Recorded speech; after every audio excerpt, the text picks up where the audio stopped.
mean, they're kind of. All right, good evening, everyone. This work session of the Osseo School Board is being conducted in person. This work session can be monitored electronically by streaming online from the district website, and an archived recording will also be available on the district website. The purpose of the school board work sessions is to build trust and teamwork, to exchange information, and when applicable, to provide direction in order to facilitate efficient and effective decision-making at regular board meetings. The outcome of today's work session, our board members will receive updates on distance learning for all, 279 online, and the communication plan for the referendum election. The board calendar will also be reviewed. To acknowledge attendance this evening, I'll ask the board members please state their names. Start at the end. School Board Director Heather Douglas. Director Thomas Brooks. Director Jackie Mosqueda Jones. Director Tanya Simons. Director Tamara Grady. And myself, Director Kelsey Dawson-Walton is present. I will now ask Superintendent McIntyre to facilitate this evening's work session. All right, thank you, Chair Dawson-Walton. Good evening, school board members, and I want to welcome our guests here tonight and our additional staff that are here to help us present this evening. We do want to thank them for their efforts and contributions as they've worked hard in preparation for tonight's agenda. We have 4 agenda items that are scheduled, and first we'll have about 45 minutes planned for an update on our Digital Learning for All operational plan. We're happy to have Anthony Paternos, our Executive Director of Technology, and members of his team with us tonight to provide the update. Next, then on the agenda, we'll have another 45 minutes planned for 279 online update with Anthony, along with Brian Bass, Assistant Superintendent of Equity and Achievement, and Kristen Hauge, our Osseo Area Learning Center and 279 online principal. And they'll give the board an update on the operational plan and the program brand and marketing efforts that we have begun in phase 2 of the rollout of 279 online. And then on the agenda next is the communication plan for the referendum election. So Kay Villela, our Director of Community Relations, will share the goals, objectives, strategies, key messages, tactics and tools, things like that, and also how we'll evaluate our efforts for the referendum informational campaign. And then lastly, we'll do a quick review of the school board calendar moving forward as we continue to put the different pieces together in our remaining meetings here for the rest of the school year. So to get us started, Anthony's over there in the corner. Anthony, I didn't know you could draw such a good crowd here tonight, so we'll turn over to Anthony and our tech team. Thank you.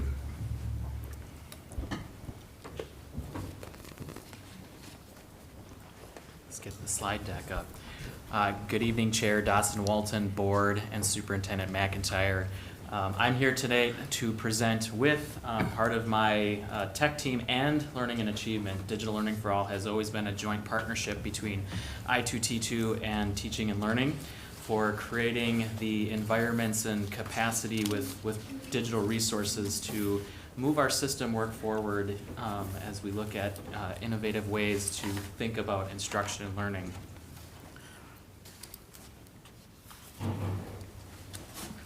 The outcomes for tonight is that we will, you will be aware of the current operational plan work happening around DL4A. And in particular, what I would like you to think about as we dig into our work around this is our connection to the tech levy. If we really think about the work of Digital Learning for All and the resources that we provided and the staff that are there to support this, those funds from that tech levy are what going in. It's the investment that's going in for the resources in the hands of the students and the teachers to engage with rich learning that utilizes and capitalizes on technology and digital resources. It would probably help if I plug my clicker in. The vision around Digital Learning for All is that students will experience learning that is personalized in path, place, and pace through strengthening teaching and learning practices that support student success. And this has really been the core strategic vision and mission around our Digital Learning for All work for the last 4 years since we implemented that revised Digital Learning for All plan. As we reflect on this vision, this work directly supports our bold strategic plan through several of the following strategies. 1, it helps to create the conditions for safe, welcoming, and inclusive learning environments that foster global curiosity, belonging, innovation, and engagement. So if we think about the capacity of what technology and digital resources can provide for teachers in a classroom, the flexibility and thinking differently, it creates a lot of opportunities to help support this strategic work, as well as build and nurture a culture of achievement by providing rich, rigorous, equitable, and individualized pathways. If we think about our individualized pathway work, in particular with 279 Online, which we'll talk about earlier, as well as our other CTE pathways, technology is a vital resource. Digital resources are a vital resource to help support that work and create individualized learning opportunities for students that meet them where they're at. It also helps us to deepen the curriculum that we can bring in besides just what could be in a regular text. Teachers have the opportunity to engage in a lot of additional equitable resources that bring in different voices and choices for students within that learning space to engage deeply in what we're doing. And then last, the technology and digital resources, and we think about this vision, it helps to address, acknowledge, and reduce systemic barriers and inequities as we lead, develop, and align our district towards continuous improvement. So thinking about physical classroom barriers that digital opportunities can help build, as we talked about bringing in additional resources that traditional physical resources might be limited on. It helps to build and bridge that capacity to build new and exciting learning environments for all of our scholars and our students who engage in those activities.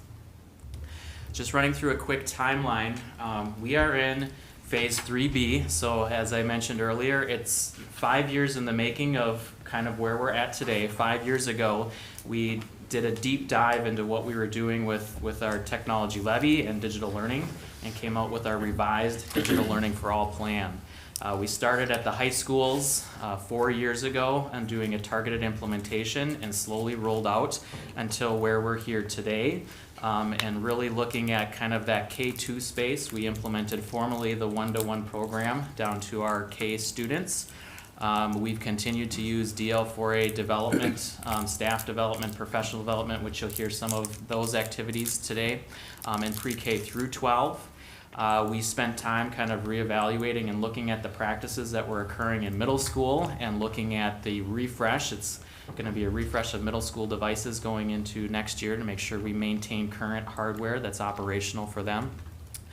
We implemented our formal 279 Online full-time school for online programming, and we've spent some time getting into some early conversations about reviewing parent and guardian learning opportunities. We started some of that work last year with Digital Backpack and some of those other digital resources that we started making available and translating for parents. We know we still have a lot of work to go in this and build in this area, but have really started to move in that expanded work of beyond just what's happening in the classroom. How do we look at our whole engaged family community? And as we move into next year and aligning with a lot of our strategic plan language, we are officially moving into standard work. So it's kind of exciting to know we've gotten to this stage. We know there's still continued work to happen, so I like to put, in the highlight above that, we're really in improvement cycles. So we're going to keep looking at high school and then middle school and then elementary, looking at where there's opportunities for improvement and engagement to continue to build that capacity within that program. It's really an evaluation and a refinement process of where we're at in a change management cycle. The logic model that I just share up here, we've been sharing this for several years, but thinking about the building blocks on where we get to the impact or the student outcome, it's really built around district supports, building supports, teacher actions, and parent engagement. And we continue to build capacity and strategies in those 4 domains to ultimately lead to those student outcomes in the end.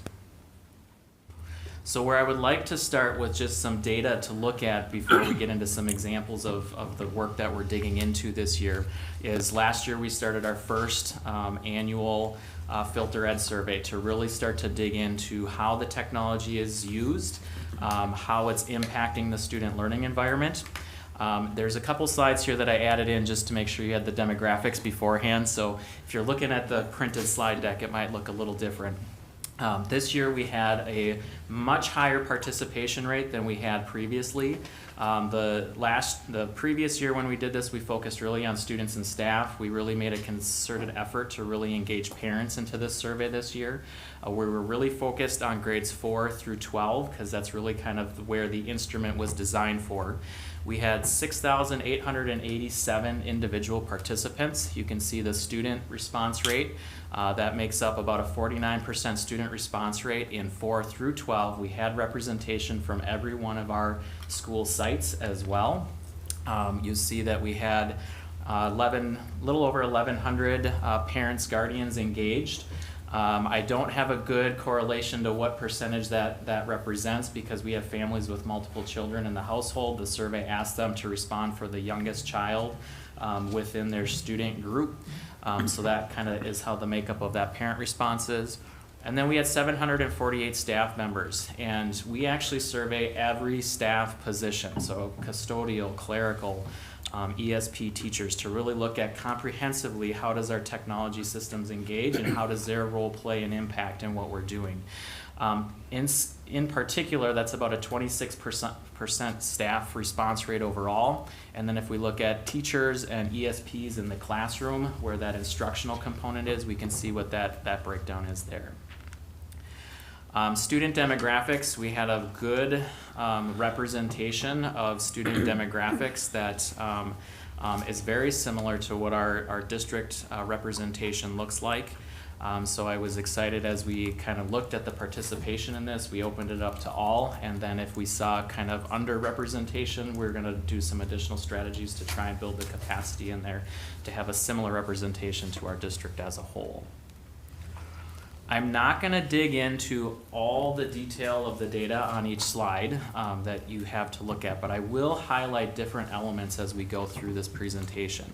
I do have these key indicators in here as we go through to kind of indicate growth from last year to this year, or did we see a decline?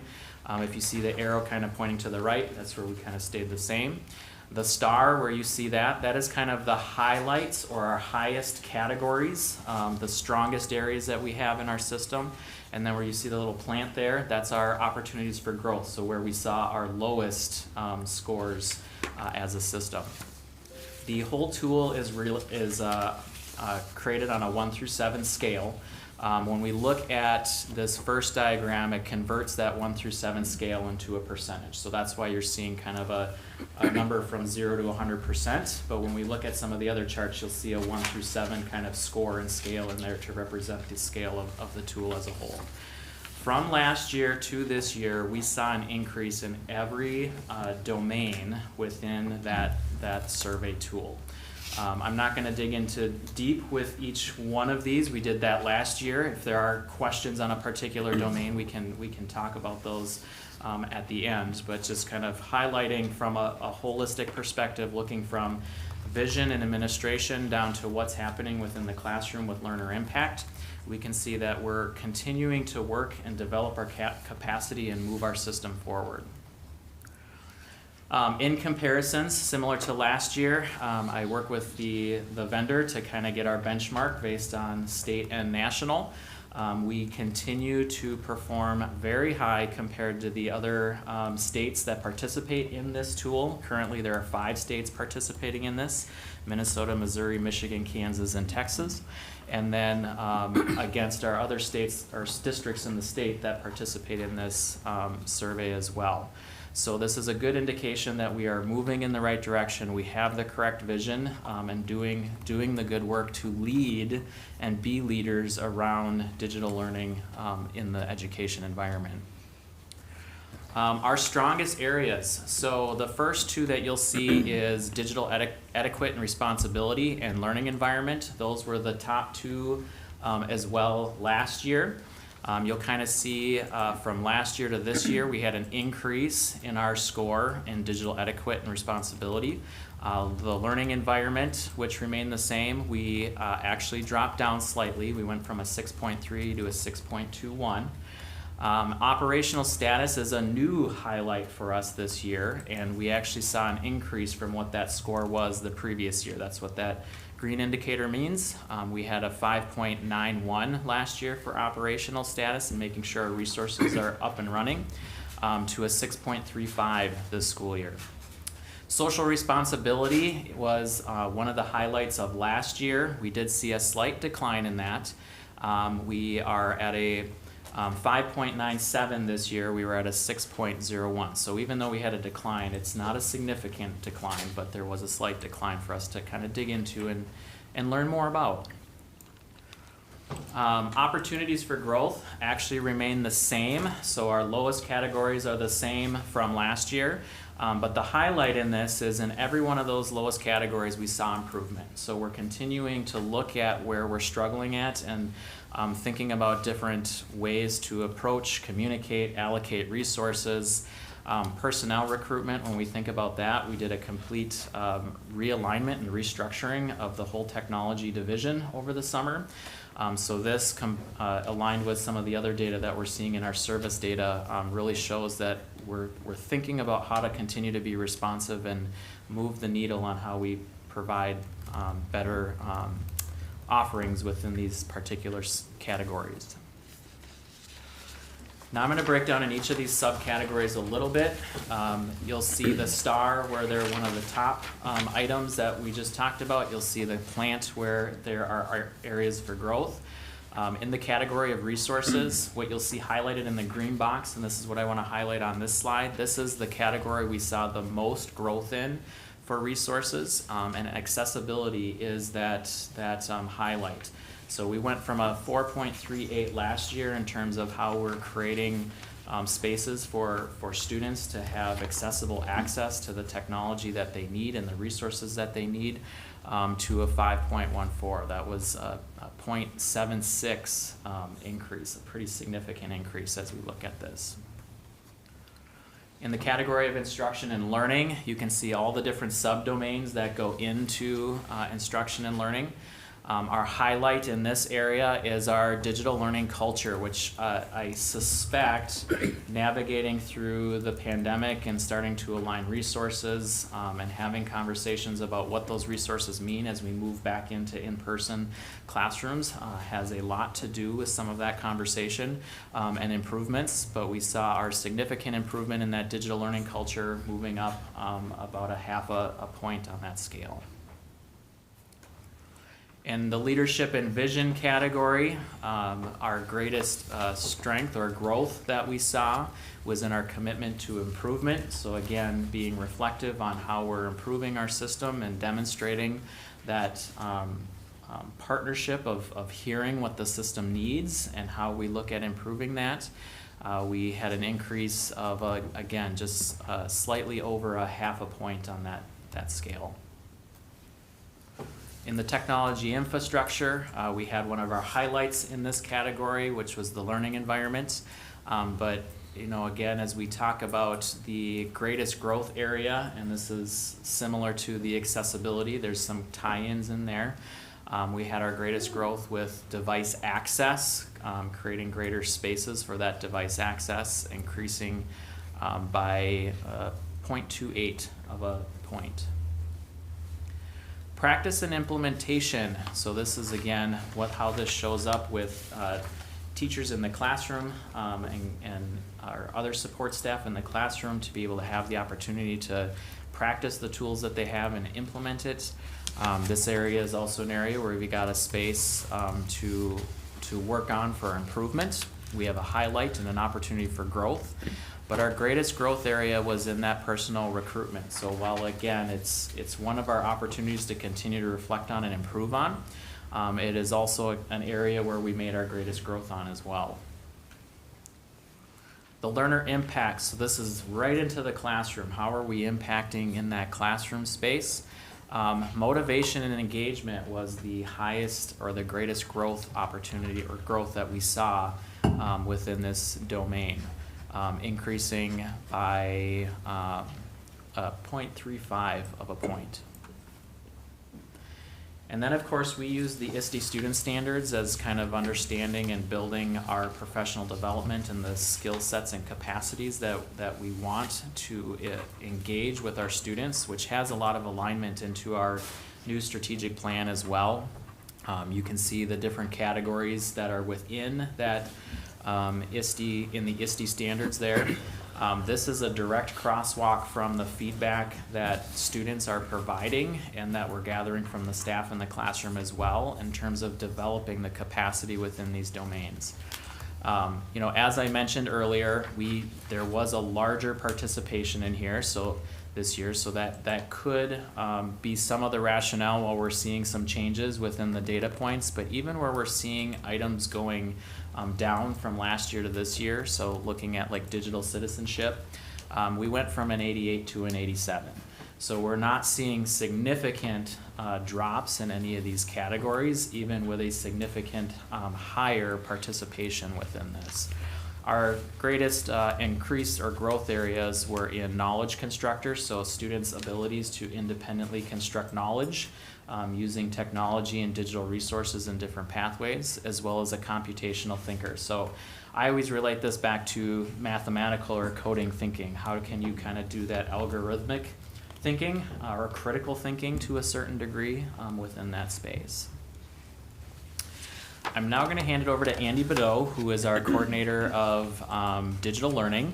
And she is our great partner from the Learning Achievement in DLTL to help to make all this work possible. And she's going to speak tonight on kind of the professional development and the digital learning culture that they've been working with to build staff capacity.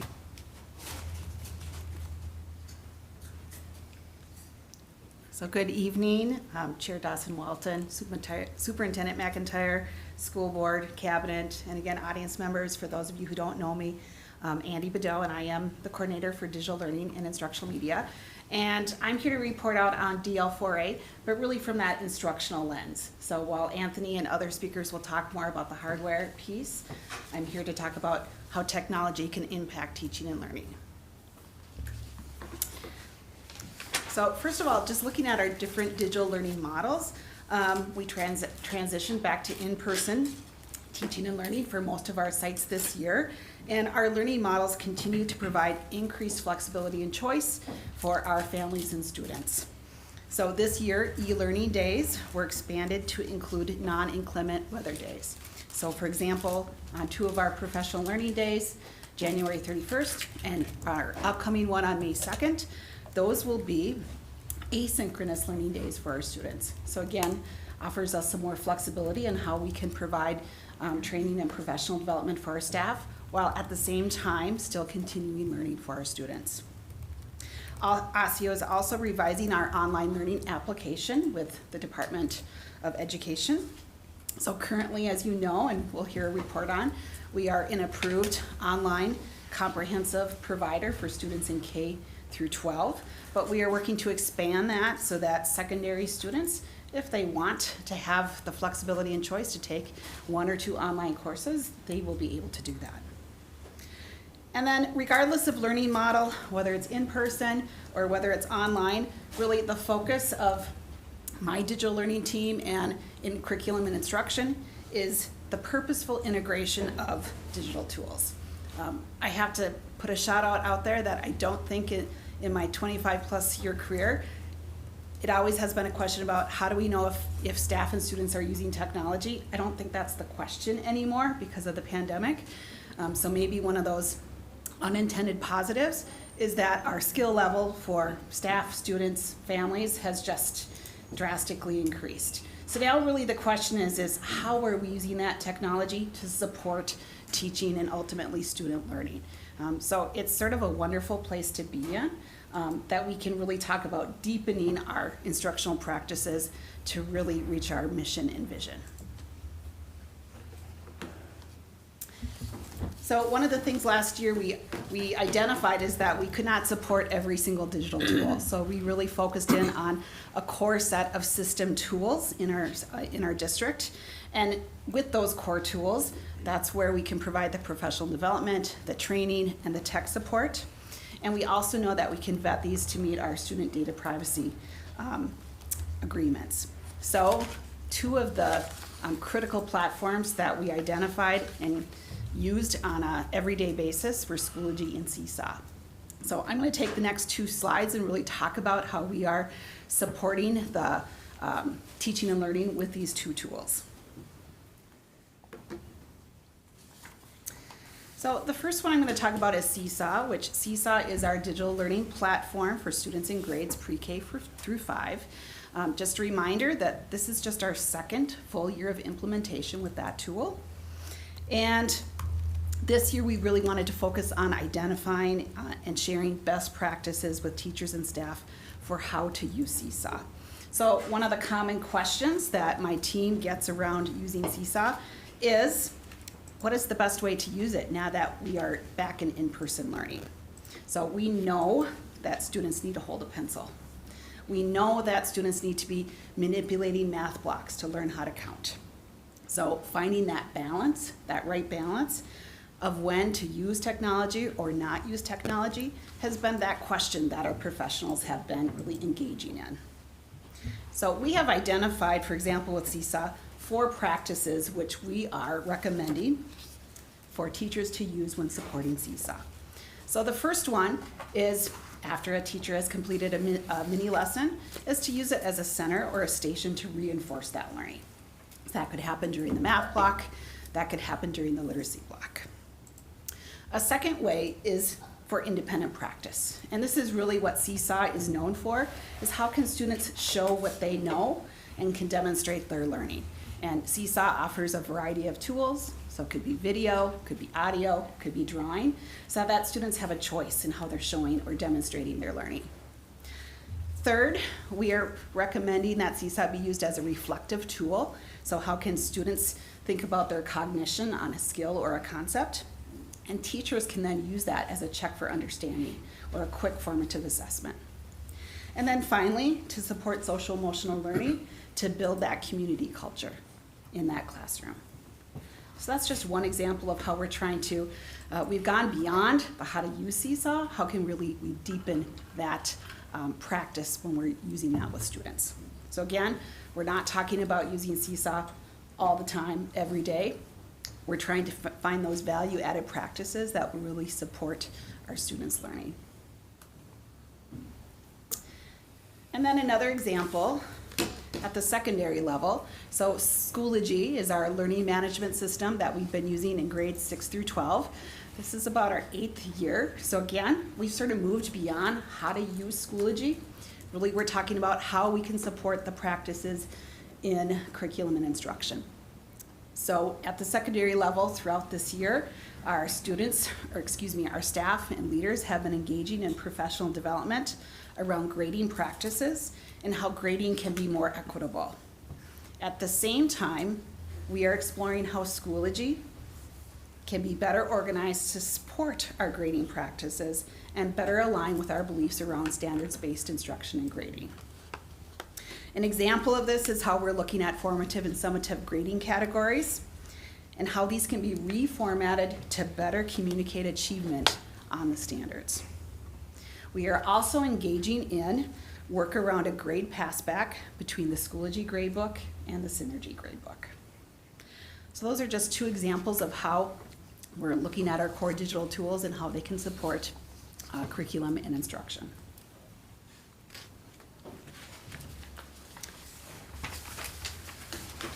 Also during this year, digital citizenship is always something that we want more of, so additional lessons and resources have been identified to support this area of need for both staff and students. So during the pandemic, Common Sense Media, which is the curriculum that we use for digital citizenship, they developed quick activities for digital citizenship. They developed a digital life resource center and family engagement resources that we have used with our system. We are also aligning the new ELA, or English Language Arts standards, with our current digital citizenship lessons because the media in the ELA standards, media literacy standards, and digital citizenship skills are embedded into that curriculum. And we also continue to add videos and content to our student virtual backpack so students can learn how to use their district device as well as their personal devices more responsibly.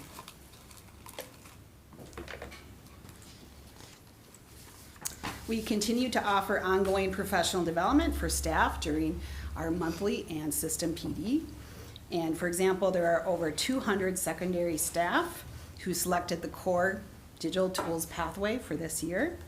So in this pathway, it's personalized, so staff get to pick and set a goal. They develop strategies using our core digital tools, and then they get to implement that strategy and then reflect and continually improve on using that. So that's been really gratifying to work with teachers as they plan their, how they want to improve their practice. So it's personalized, it's job embedded, it's practical, and we've had very positive feedback from staff in that pathway.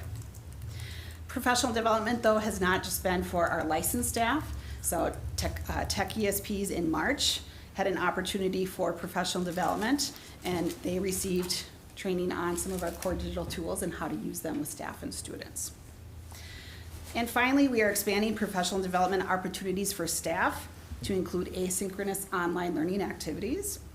So just recently, in the last 2 months, we created four courses that meet state licensure requirements for teaching, and we've had over 130 registrations just not even in the last 2 months.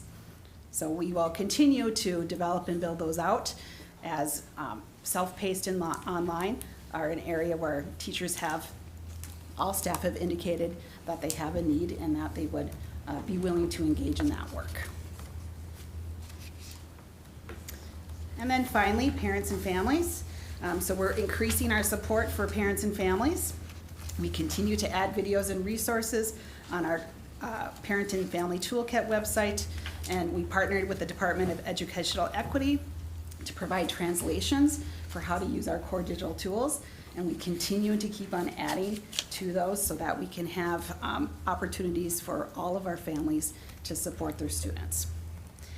And we look forward to supporting schools as they have school events. So there were several family nights, parent-teacher conferences, open houses that we were available to come out to and support families with our core digital tools. So thank you. I'm going to turn it over to the rest of our team.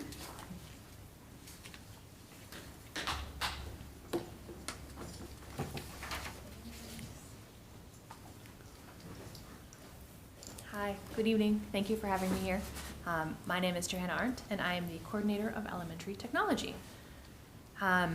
New this year, not one-to-one devices, but having one-to-one devices in carts in every single classroom is new to our elementary sites. And as part of the refresh cycle, our K-2 students received new iPads this year. So every child in elementary has a cart with a one-to-one device designated to them, including our Chromebooks for our fourth and fifth grade students. Our current work right now is reevaluating the K-5 digital displays that are in classrooms. Many of the classrooms have many different large displays, and so part of my role and our role in I2T2 is identifying what will work for everyone so that we can maintain and support and refresh devices in a more timely manner. And this work had started in 2019, and because of the pandemic and the introduction of one-to-one devices, we need to reevaluate whether the monitors need to be interactive, non-interactive, or a combination. And so on Monday, yesterday actually, administrators were sent a survey, and I've been meeting with them one-on-one to re-engage in this conversation. What will work best for their classrooms, really looking at each individual grade level to come to some decisions, because different grades have different needs. And that will be, we'll talk through that, and so that we can make a decision and plan for and budget for the 23-24 school year. Looking forward, we're going to do the same thing with pre-K next year. What will be the device standard for them, or the large display standard for them, and do they need one-to-one devices? So re-engaging in that discussion whether or not each child in pre-K should get a one-to-one device, or if they need carts, or if they need small classroom sets, digging into pre-K needs. We are also engaging in conversations, or will be engaging in conversations, around preparing for the technology needs of building a better future. This includes things like Airtame, so wireless connectivity devices, so staff and students can connect to the display without having to be plugged into a board, and next generation learning spaces, which really means how are we outfitting our learning spaces with tech that's in alignment with where we want our classrooms to move and grow into. So not tons happening currently, kind of that maintenance cycle that Anthony was talking about earlier. Pass it to Lisa.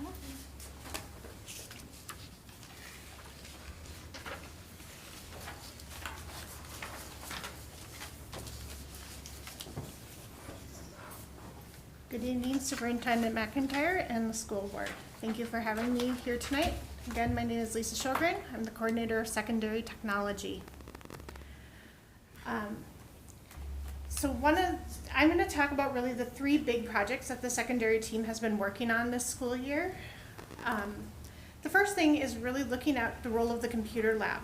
We are now 1-to-1 K through 12. And so what is that role of that computer lab? We have some time to think because actually our refresh does not happen until 2024. But last summer, you may have heard the desktops, half the desktops got retired out of the fleet, the other half is still at the schools. So what is the need of it? Now that, what is the need in the schools? And then what is the options for current deployment of the desktops on sites? We have some sites who have put the desktops in small computer labs. Some sites have put the desktops in the classrooms for students to use when students don't bring their device to site, not on site. Do not bring their device for the day for learning. So those are just kind of one of the computer lab things, or that's what's going on with the computer labs. The next thing is the big project happening, which is upgrading all the digital displays in the high school.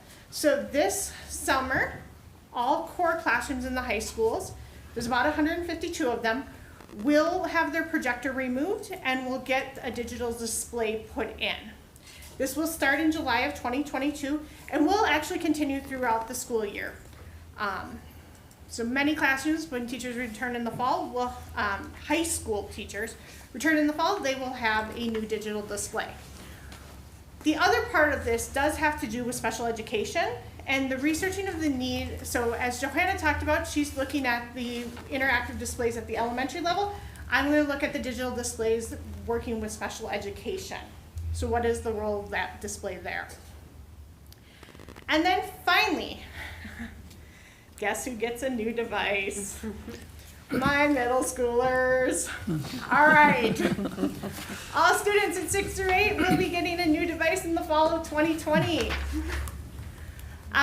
This will actually, because of the pandemic, as strange as this sounds, devices haven't upgraded. So our 6th through 8th graders are going to have the same looking devices, same device, as our 10th through 12th graders, which were deployed last fall, and 4th and 5th graders in 2020 and 2021. So best part for me is I have 1 parts closet now instead of 2. And then 9th grade, because of the introduction of K2 into the system, 1 class has to hold their device for a 4th year. It was the seniors this year. 9th graders will hold the device for the 4th year next year. So that's what's going on for secondary.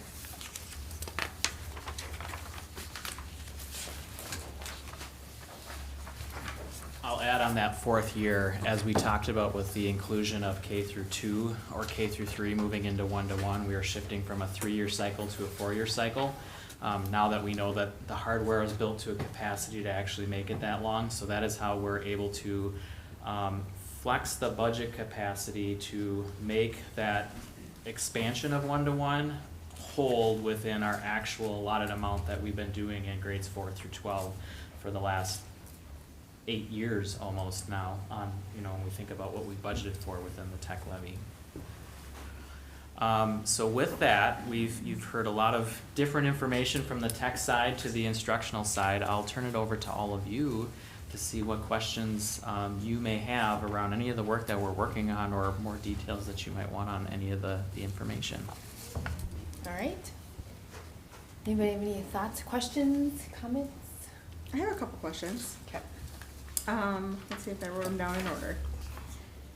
On the state and national comparison, could you remind me how many districts are participating in that? I don't have that off the top of my head, but I can get that number and get it back to you. Okay, or like a rough percentage of how Yeah, much of the state? I know in some of those states, they have partnered with their departments of education, so Oh, I'm just they, thinking of Minnesota. within Minnesota, I think it's somewhere between 6 to 12 school districts. Okay. All right, so that was one question I had. And then my other questions on the leadership and vision, oh no, that wasn't a question, that was a thought. Oh, on the practice and implementation, on the personal recruitment, what does that mean? What do you mean by Yeah. personal recruitment? Okay.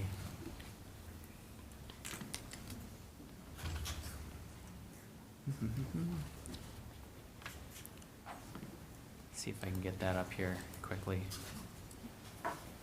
So personnel recruitment really, Oh, personnel, sorry, I Yeah. read it wrong. it really comes to the individuals that we're recruiting into the system and having the skill set and the capacity to highly perform within that function. Got it. So for me, when I look at that, it's a two-part capacity. One, it's about recruiting and Yeah. who we can get into fill positions. And two, with existing employees, how do we build their capacity to be successful in the roles that they're hired for? And it doesn't include retention? No, it doesn't. Okay. All right, and then, my next question was actually for, and then the next section. Schoology, what about Google Classrooms and like Google Meets? So I know our top two are Schoology and Seesaw, we use that for a lot of things, but I know also a huge amount of work happens within Google. And can you talk about like why that isn't one of our main digital learning tools? What the difference is between that and Schoology, because it tends to be more at that secondary level, and why we don't use that as our primary instead of Schoology? Yes, and I'll let Andy dig into this, because we've had conversations around Google Classroom versus the other tools, and you're right, the Google Suite, Google Slides, Google Meet, and those other tools, they are a part of our core tool set. They weren't necessarily highlighted in today's conversation, but we have some strong. We've had some good conversations around Google Classroom as a learning management tool versus the other ones, and I'll let Andy speak to that. Yeah, so first of all, I only highlighted two, so Google is obviously one of our other core digital tools, and Google Meet would be part of that, so that's how we can have virtual meetings. To the question about Google Classroom, in some ways, if you think about it in regards to Schoology, it's not quite as robust. So we don't believe it would fill the needs of our secondary students. For example, there's not the gradebook feature that Schoology has, which we're looking for. At the elementary level, right now we're in our second year of implementation with Seesaw. So thinking forward, would we ever add Google Classroom as a tool in addition to Seesaw? Perhaps. I look at Seesaw and Schoology as sort of if you want to think of it as the file cabinet, and then Google could be the different files, so whether it's documents or slides, that can be a part of that learning environment. But right now, because we're sort of in year 2 with Seesaw, we want to make sure that we have high fidelity of implementation there before we look to, say, adding a Google Classroom, because there are some pieces that Seesaw may not have in regards to Schoology, for example, that maybe Google Classroom could fill those needs. So I would expect that when we go through our next 3-year sort of learning phase for our elementary, that might be one of the questions that we look at. Thank you. I had one other question, which was about the development, basically the toolkit, the backpack, that kind of stuff. When do families get that information, and is it in an ongoing basis? I know from my perspective, it is on our district website, so maybe that's just the first place. I can certainly, I'm sure there are opportunities, I'm just not sure of how that's communicated, so that That's might be. kind of what I was getting at, is it's kind of, right now, in my perspective as a parent, it's something I have to seek out versus this is what we're working on, here's your resource to help aid you in navigating this. But I don't know if that's always the case, if it kind of depends on who the communication is coming from. If they may include that, if, you know, some teachers may be included in certain things and some don't, and so I was just wondering if there's any kind of consistency or. Yeah, I think the main consistency is it's available on the website. I do know that, for example, when we had classrooms that may have transitioned back to virtual learning, we sort of provided resources for the teacher to share with parents, which that was one part of that. So I think there's probably different, we could probably think about the different tiers if we want to think what's available for all, but then how can we be more strategic and targeted? I agree with you. We can look into that. Okay, thanks, that's all I had. All right, anyone else? I have a couple. I wanted to ask some questions about the displays that we're looking at for this year in the several areas of classroom. The first that was mentioned in the presentations was for elementary, interactive versus non-interactive, in that my understanding is there's like a mishmash right now. So we're talking things like Promethean boards or smart boards. We have a whole onslaught of what is in elementary right now. So we've got classrooms with projectors and screens. We've got classrooms with projectors and way outdated smart boards. We have some classrooms that have Promethean, some classrooms that have an Aquas touch panel, and some classrooms that have a non-interactive digital display. So we are all over the place right now in elementary. So when we're talking about interactive, I'm just for clarity for everybody. Yeah. We're talking about interactive, we're talking about things where kids can actually touch the screen itself, that's the display board. Correct. Which I assumed, but I just wanted to clarify for that. Do we have any idea of what people are leaning towards? And I kind of want to get an idea of sustainability and cost. I'm just thinking about classes I've had in the past that have had some really trauma behaviors that may have caused significant damage to something like a smart board. Yeah, that's the deep work that Johanna's digging into right now and collecting that data. And there's a lot of different perspectives and thoughts and different beliefs around where that might need or look. You know, for instance, just as an example, for some sites, there's kind of this idea that could we have interactive displays in a K through 2 classroom, but then have non-interactive in a 3 through 4 class or 3 through 5 classrooms, and then we have to couple that with the conversation around building a better future and next generation learning spaces. And if we want to create flexibilities in schools, if a first grade classroom turns into a third grade classroom, what's the capacity to change from interactive to non-interactive and vice versa? So that there's a lot of different data points, as well as potentially the spaces that they're in versus kind of durability and hold up within those different spaces that we're engaging with right now and collecting all that data. What I would say in general is I've engaged with other schools that, you know, have removed smart boards, the old ones that are outdated. Every district's going through this process right now of trying to eliminate those old outdated smart boards, where they brought in interactive panels. You know, we're looking at kind of, it would look like that, but you could touch the screen. They have Giant tablet on the wall. basically. You know, I'm not hearing from districts that have had these implemented for several years around significant damage or challenges around those within those classroom spaces. Not that it doesn't occur and that it won't occur, but that it's, you know, a burden on those systems for maintaining those, as long as we're methodical on kind of what replacement and refresh and support and repair looks like. That's cool. And so for our high school displays, are we looking more at like a projector type of?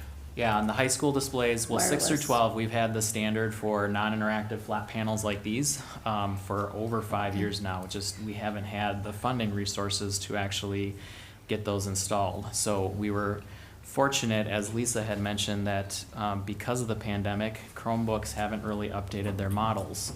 So the cost point that we got the Chromebooks in this year, which I'm gonna suspect is gonna go up as we continue to move, because Wi-Fi 6 is the new standard that's coming in.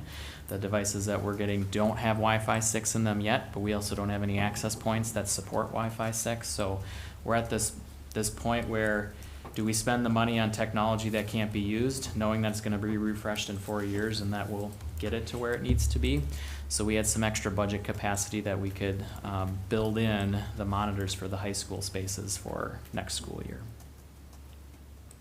And what's the rationale to do screens like this rather than just projecting on a whiteboard? It has to do with kind of longevity, the clarity that comes with the screen. So part of it, when you have a projector, even with laser projectors, while the technology has gotten better and crisp, you still have the challenge when light comes through windows on how it potentially dims that screen. So, you know, the displays like this, where they're backlit coming in, allows for a higher resolution and visibility within that classroom space, for that clarity despite different light conditions, as well as the maintenance of those. So if we think about traditional projectors, those bulbs actually get pretty expensive, and while you put new ones in, the projector bulb might last for a few years. You get into a space where you start replacing a lot of projector bulbs, where we're looking at, you know, around $200 a bulb right now when we replace a projector, or change one out in a projector, which can add up pretty quickly and be a lot more expensive than having a digital display with the same lifespan as a projector as a whole. I'll be really curious to see what elementary says. Just because from a personal perspective as a teacher, we have our entire building that is all next gen, just got redone. It's all projector, but I put up things on the projector and the kids write on the whiteboard. Do you know what I'm saying? So it's interactive in the physical, true physical way. So it's just, which I don't think high schoolers need necessarily, but it'll be interesting to see how that. I can add on, I know if we would have been talking pre-pandemic, I know at the elementary level, teachers had a high, you know, were highly looking, they value that interactivity with the board. I think the question now is sort of a philosophical question that we've now embraced one-to-one for all levels, is where do we want the interactivity? So I think, I'm glad that we're sort of taking a little bit more time to answer that question, because I think it's a really, it's not just the board itself, it really goes into instruction and pedagogy as well, so. Yeah, I'm really glad that you're looking at it grade by grade, because I can see kindergarten and third grade being completely different. Definitely, so I appreciate I'm that. glad we're maybe slowing down a little bit to think about that more thoughtfully, so. Can you tell me what Airtame is? I'll let you take that one. Airtame is, it's almost, I would say it's like the universal Apple TV.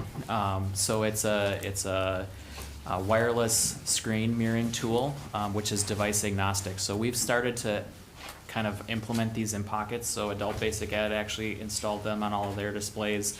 The Rice Lake edition, they're in all behind the new displays within that space, but it will allow for iOS device, MacBook, Windows device, or a Chromebook to connect.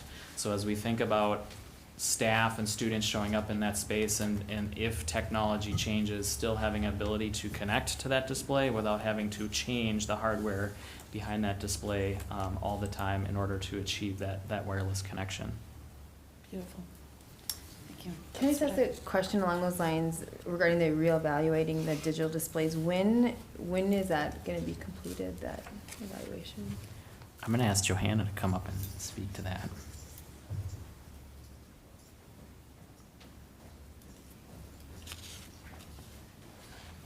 The hope is that the discussions will be done sometime this year, the end of this year, or into this summer, so that we can start mapping out the budget to be able to implement in the 23-24 school year. Yeah, we just have to fit it in that cycle, in the refresh cycle. Thank you. I just was asking because I know, you know, different PTOs like to support their classrooms in different ways, and I know that comes up a lot in terms of what they can support and not support their classrooms. Yeah. You know, and I will kind of highlight again, as we talked about kind of tech levy in the buckets. Digital displays is part of the conversation with the next generation learning spaces. So we've been trying to squeeze different pockets when we can get projects to come in under budget in order to tackle this. But trying to eliminate the projectors has been an over 10-year project, and we still have a lot of projectors in this system that have to go. So, you know, as we talk about that tech levy and where that funding would go towards, that is one of the immediate projects that would help us to amplify that work we've been trying to work on for a long time. Thank you. I have a question. So I noticed on the technology infrastructure metric that device access has gone up, which is great, but bandwidth and Wi-Fi has gone down. Can you tell us more about that? Which slide was that on? Well, they're not numbered. That one? This one? Yeah.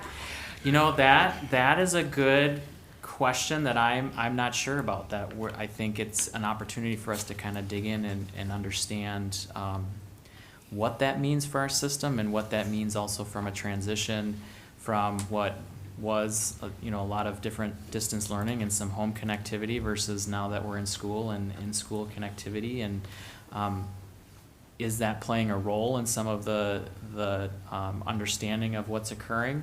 Also digging into, when we think about, the survey as a whole, we had a larger population. So when we do this survey again next year, it's going to be another data point to understand that is it kind of a blip now that we increased, or is it something that's deeper in our infrastructure that we really need to assess.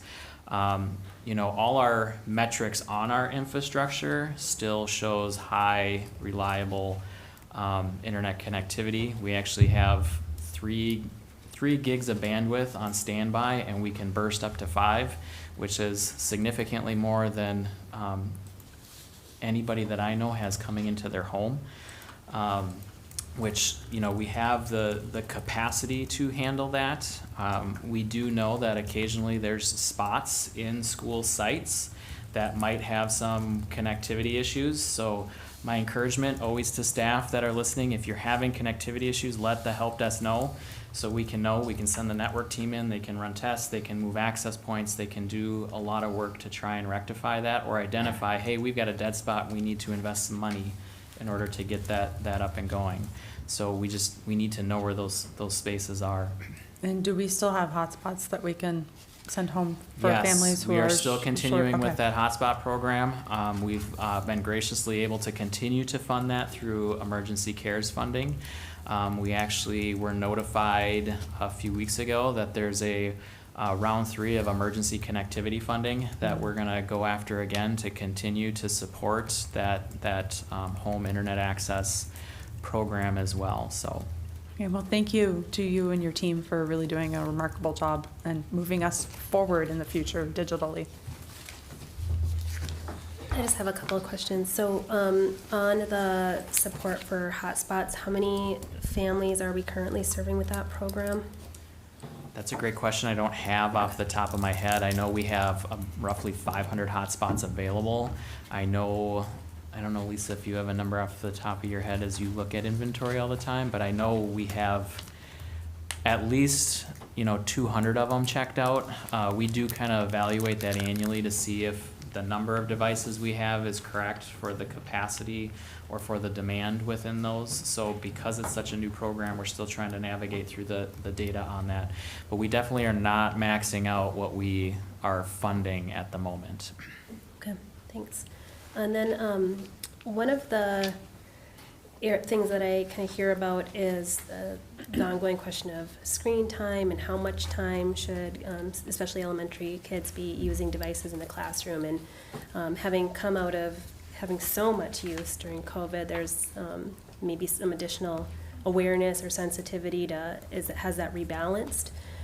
So do we have any guidelines about how much total device being on a device or on a screen in the classroom? Do we have guidelines about maximum amount of time in a day that an elementary school child should be on? Yeah, we don't have specific numbers within a time of a day, but we do have the guidelines that we've worked with staff that we shared last year. And really, as we engage with staff at any level, is about the purpose and intentionality of the use. So if it's screen for screen's sake, that should not be occurring. It should really have a strategic, learning target or objective on why the student is engaging with it.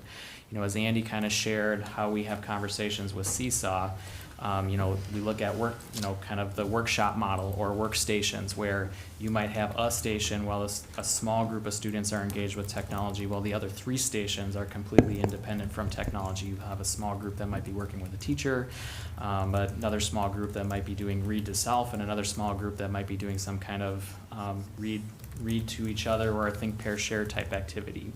So we really work around not necessarily a fixed number, but about the intentionality and the purpose behind why we're using it and when we're actually engaging with it. Right, and as it becomes more integrated, as education and curriculum and technology becomes more and more integrated, that just might be something that there's potentially some interest to understand. In the past, when we had this conversation like 2 years ago, we talked about the fact that the guidelines about screen time really had an exception of the educational use. But now the educational use has climbed so much, I'm just wondering if there's any emerging knowledge or thinking on is educational use, integrated use still kind of a blanket exception to how we've talked about screen time and technology use? Yeah, Andy, I don't know if you have anything specific. I know there's not necessarily there's lots of conversations, but not necessarily any pinpointed studies that are out yet, kind of moving out of the pandemic into now. And I think there's still a lot of research trying to understand of, what is the role of the pandemic with tech, and will some of that subside or change as we move out? Because we had such a high dependency for an emergency purpose, that it's still trying to balance on what does that mean in the long term, and how do we continue to engage with technology. But I think it's a good question that to be mindful of. I know as I've engaged with educators and we've had conversations in teams, and Andy said it, there's still a need for holding a pencil. There's still a need for reading text, on a book or on a page. And when we think about reading development, your eyes learn with paper because it's actually 3D text that's printed on the page, as opposed to when you're looking at a screen, it is actually flat text. So there's still a necessity and a need for that physical applications and things to occur, especially at our early developmental and elementary ages. Yes, I'm not aware of any specific studies either, but I know that we've talked about screen time and educational screen time as being different. What I would mention, I think what is really important there is it's how the technology is being used. And I think it's not just a screen time issue, but it's an equity issue, because studies have shown that in schools which have higher percentages of students with color or lower socioeconomic, that the type or the ways that their technology is being used is more routine for practice, maybe drills with skills, versus other technology uses which are more critical thinking, communication. So I really think from an instructional point of view, it's looking at how we're using that and building the capacity with our teachers, because we want it to be, we want to get all the value we can. So what are going to be those practices that are going to give us that value, where kids are going to be reflecting, which can be done with technology and then shared with the teacher or even families, which is really the cool connection. So I think we're focusing in on that, how the technology is being used, versus having a specific allocated time. Thank you. That actually answered my question on equitable use as well, so thank you, I appreciate that. Yeah, just a couple, sort of similar. So one of the questions I had, I know that you talked about digital citizenship and responsibility in the presentation, particularly with some of the younger kids that now have access to devices that they may not have had access to in the past. I'm wondering if you could talk a little more about security or the ability for parent oversight, as they're using those devices, whether at home or in the classroom. Yeah, so first on all of our technology tools that we provide, we have a robust filter on the back of that filters that device on campus and off campus. We feel that, you know, as providing an instructional education tool, it's also our responsibility to ensure that there's a filtering component when that leaves our system. That's not the case for all school systems. Sometimes they put that responsibility back on families when they leave. When students are in school, teachers do have some instructional tools to help manage some of that as well. So on our Chromebooks in 4 through 12, teachers have a tool called Relay Classroom, where they're monitoring all the screens at the same time. They can close student tabs out. They can actually put in a custom filter within Relay Classroom so that they can only go to, as a teacher, I want you to only go to these 3 sites right now. So to help minimize distractions in class and also help to maximize the instruction. And teachers can push out websites, because instead of what I used to do in my early career of write out the 36 character randomness on a board, now type this in, that can be delivered quickly to a student. With students in K through 3 on the iPads, teachers have a tool called Apple Classroom, where it's very similar to what we see in Relay Classroom. They can see what application the students are on, close them out, kind of lock the device there. In terms of added controls for parents and families, and I know we've had stuff posted, I don't know if it's still on the digital, if it's in the digital toolkit or not, but we did communicate a lot of this with families during the pandemic. It really comes to families establishing rules and norms and expectations at home around technology use. And when I engage with families, I have that conversation of how would you treat their TV time or their personal device time, that the same expectations apply to that school issued device, and the monitoring of those applies in the same sense. There are a lot of tools that families can purchase. Often their internet provider that comes in has additional filtering tools that they can apply as well.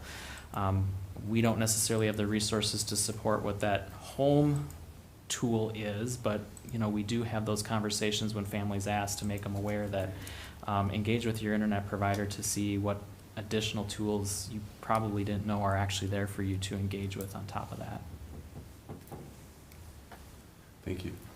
I'll just add on, at our elementary level, Johanna talked about we're a cart-based model. So for the most part, devices are here at school for our elementary students, and then they're taken home on an as-needed basis. So if there's a special project that a teacher is working on. So that's one is, we believe we don't want students to be taking home a device unless there's a purpose or a need, because we heard that from parents and families as well.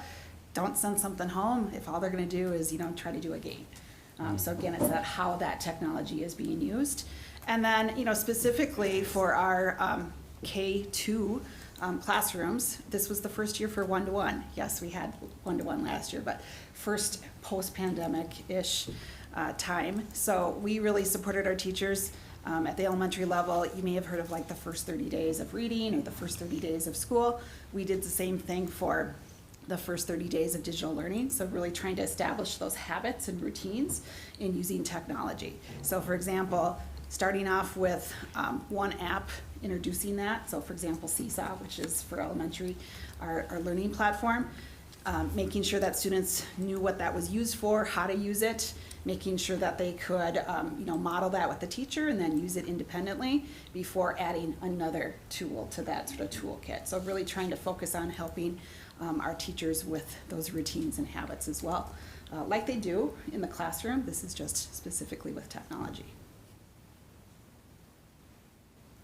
Thank you. And then the last question, maybe a bigger question that you've already touched on, I think in some ways, but Anthony, in the beginning, you tied all of this to equitable learning in your opening. And I'm just wondering, as you've talked about the needs across various classrooms and grades, sort of all of that, I'm wondering how we're going to measure the impact of technology on learning. I guess one, and then two, when will we have data that shows the impact of the various types of screens that are in the classrooms now. So, for example, if there's a projector in a classroom versus the most advanced smart board, how will we be able to know what the impact of that technology is on learning? So we actually have two kind of study areas where we can measure some of that impact. So one is through this regular routine filter ed survey, where we're seeing kind of the comprehensive ecosystem of those tools and resources and that impact in the learning. But the other component, which we see kind of every other year, is the promising practices study that Tom Watkins puts together. There's a lot of work being done to realign what that study looks like with our new strategic plan. We've had conversations with the research team around kind of the digital learning components that go in there to start to build that new alignment into that impact into the learning of our system. We've had previous iterations of that I've shared with the board around the promising practices and the specific strategies that are coming out, that the digital tools or resources are having an impact to actually drive that change and get the desired outcomes that we have.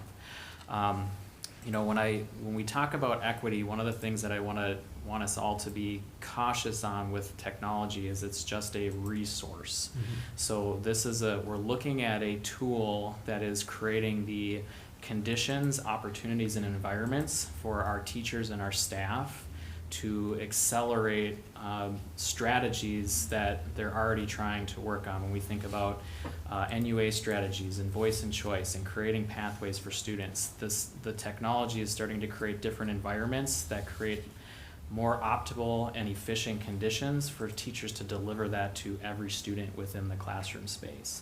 So ultimately, as a system as a whole, if we're effective at the tools and the resources that we're providing to our educators in the classrooms, we should be seeing those academic outcomes that we talk about. Is this curriculum leading to this outcome? Well, is the technology resource that's supporting that curriculum also helping us to get to that outcome? It's a tightly woven, integrated component as we work to evaluate that, which sometimes it's hard to decouple and say it's just this Chromebook that's contributing to that versus all the additional conditions that go into how the tool is being used.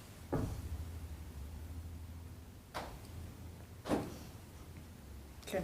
I know, you gotta let me say something. Go ahead. Okay. Yeah. I think that, technology comes up, and our board has, since I've been on, I've been very interested in it, for different reasons. And I do think what you just said though, Anthony, that while it's true, I think that things like access to broadband, if you don't have that, right, then nobody's having access to anything. So that's where I really believe the equity comes in. And I just would, I know that as we are at the legislature, and I know a lot of different, whether it's cities and counties, and it's really focused of what that looks like. And so we cannot always have to use hotspots, which are not always reliable, but we are giving our families access to be able to even tap in, because even if you have a one-on-one device and you can't access the internet, it's what's the point, and I do, I appreciate, what you're talking about with technology, and that it is a delicate balance in education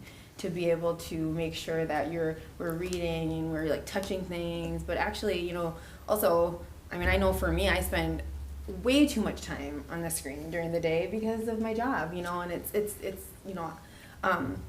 and so I appreciate that, and I really, I look at, all of our educators, and I think they do such a great job at balancing that and prioritizing that really hands-on learning. But when I think of Seesaw, I have one daughter who's so shy, and it's been such a great thing because for music, to be able to not have to play in front of everybody, but you can submit videos and you can do it, and that is interactive. And so I appreciate that.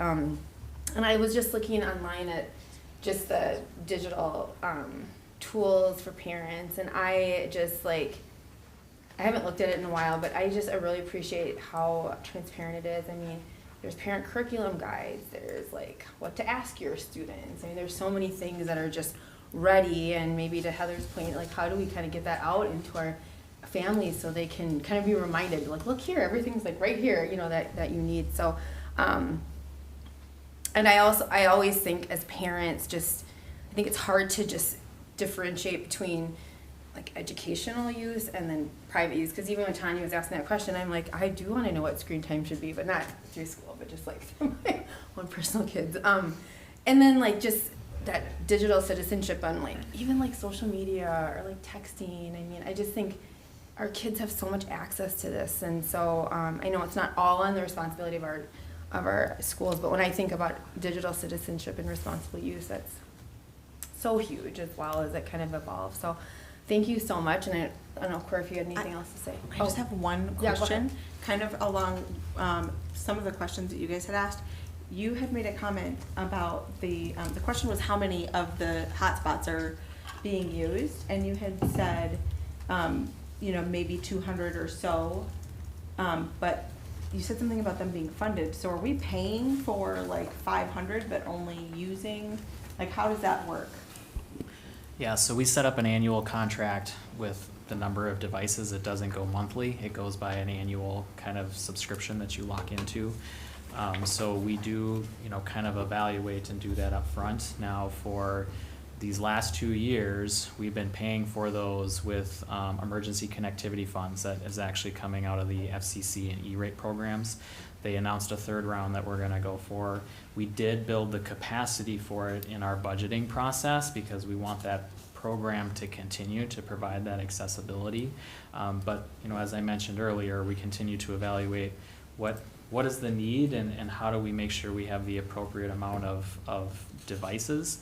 What we didn't know going into this year is how the school year would look. So we did hit close to 500 when we were in the pandemic and full distance learning and trying to navigate what the different models are going to look like. It's going to take us a little bit of time when we get into, standard instructional operations as to what is this new access demand and what does that mean.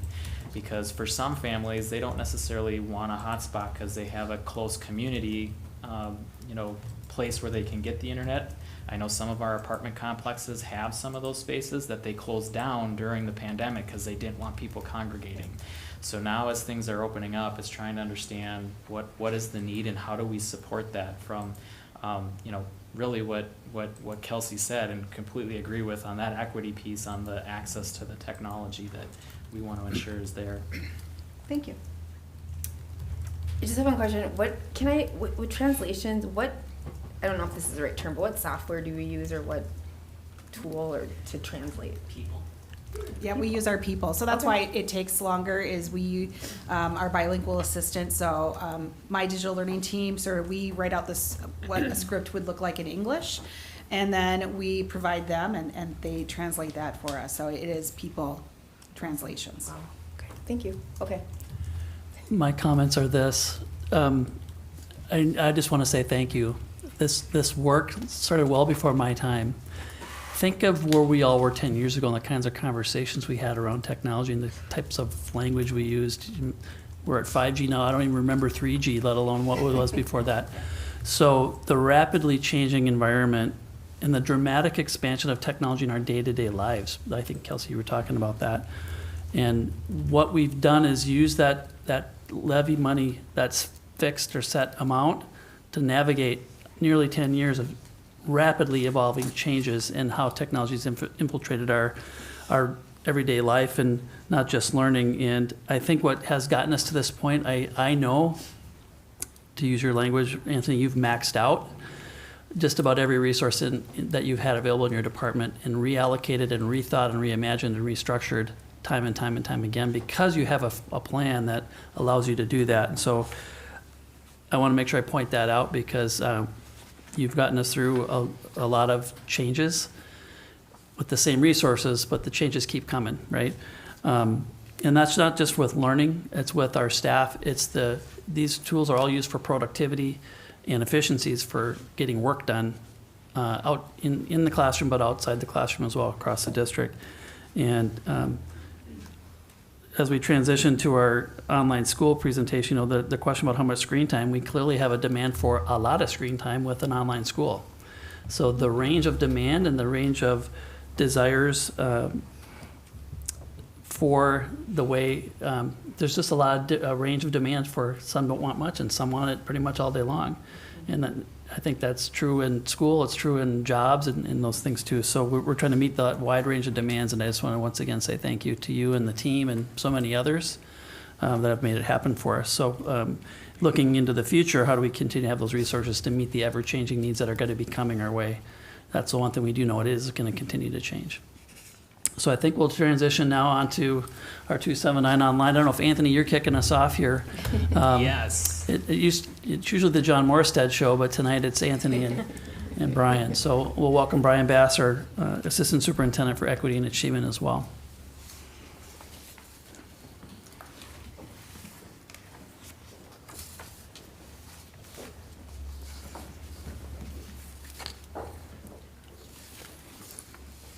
So I'm not gonna lie, as excited as I am around digital learning for all and what drew me to this district to begin with, I am very excited for this presentation tonight. And Brian and I were sharing our excitement with Corey last week around this.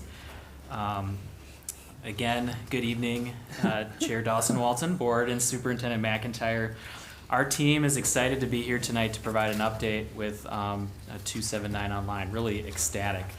And as we engage in this conversation this evening, again, I want to highlight our connections to our bold strategic plan.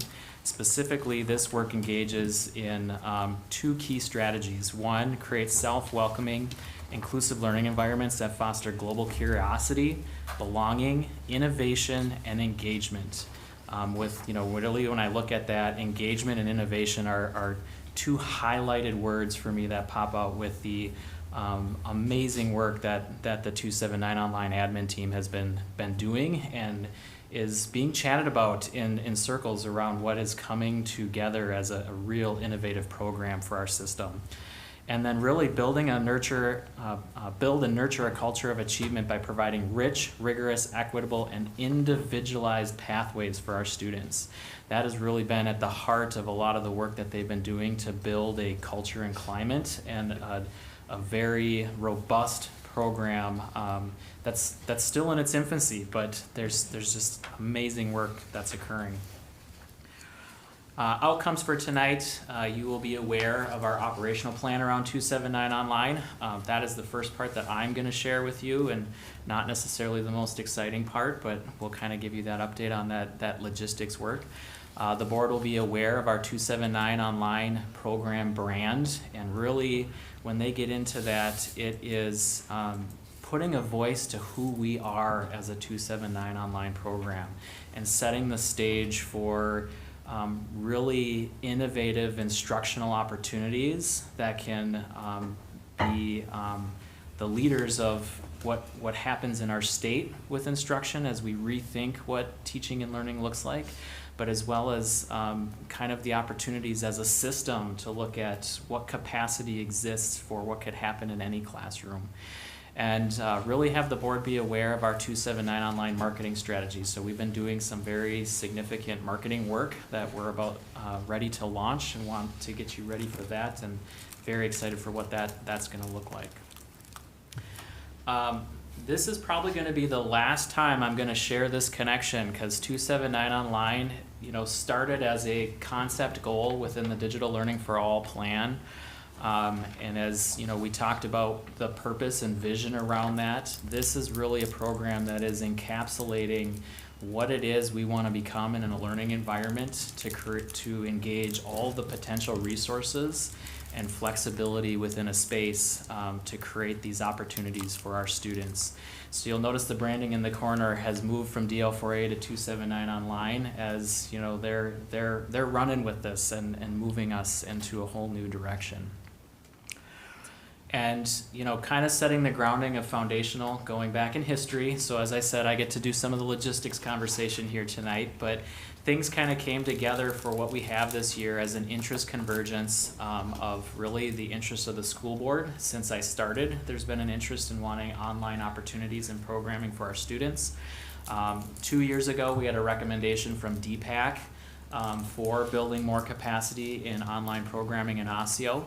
And then, as we talked about with DL4A, but then also the experience that we had with remote learning due to COVID. And when we initially thought about starting into this foray around online programming, we really thought about kind of just supplemental courses that students could take here and there and part of their, full day in-person schedule. But our plan really flipped coming out of the pandemic and now accelerated into the full-time school that we have now today. I'm not going to go into detail on this. You've seen this change management framework here, but this is really kind of the guiding principles of what's moved our work. The current reality has been updated with where we're at right now, moving into kind of that continuation of results as we talk about different phases of this. Andy Badeau alluded to earlier, we're working with MDE on updating our application from being not only a comprehensive provider, which is what we are today, to also being a supplemental provider, which will allow us to offer those onesie-twosie courses, not just here in Osseo area schools, but really to any student in the state of Minnesota as we continue to move forward. This is phase one from last year, which was really just kind of a reminder of all the planning work that went in to set the groundwork for the stage for today and where we're at today. Phase two, this is really the implementation of our full-time online programming. And as we dug into the work that we're doing and kind of highlighting the questions of what we need to solve as we go through this year, the big question that we've been working with and building systems and capacity around is really what system supports do we need to provide a meaningful and transformative learning experience for our scholars. And that's really kind of the driving question behind making sure we have additional systems and structures in place that can elevate that.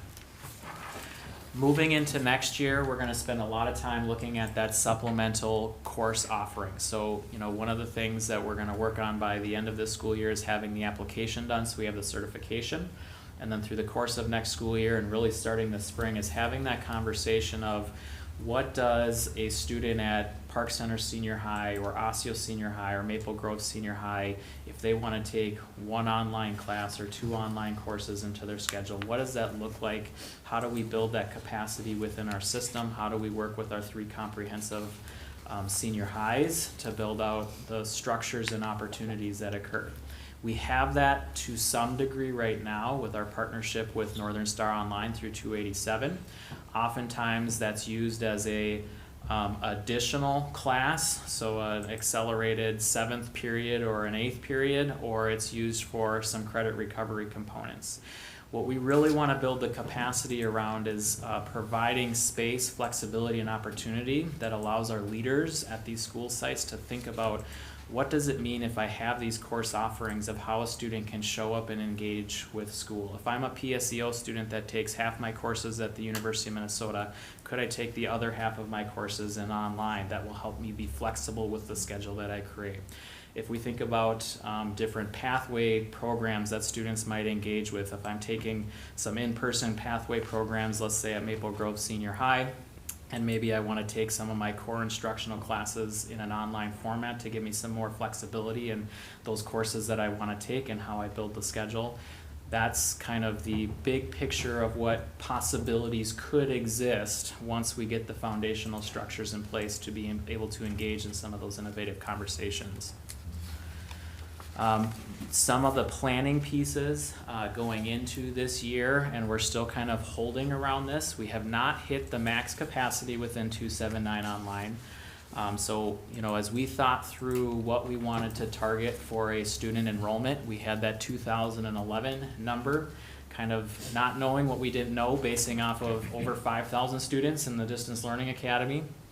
We've been continuing to hover right around 1,000 students or just under 1,000 students this school year. We're on projection right now with no marketing right now to be kind of in that same ballpark figure. As we talk about the marketing components and things ramp up, there's opportunity that we see that we could potentially draw in some more students, and I'll share some of those enrollment components that we're excited to look at. But you can kind of see what we're looking at for potential sections at each grade level and student capacity within the program. Our current enrollment is at 855 students. You can see the breakdown here on this page between male versus female, and actually our racial breakdowns and SPED and EL breakdowns as well.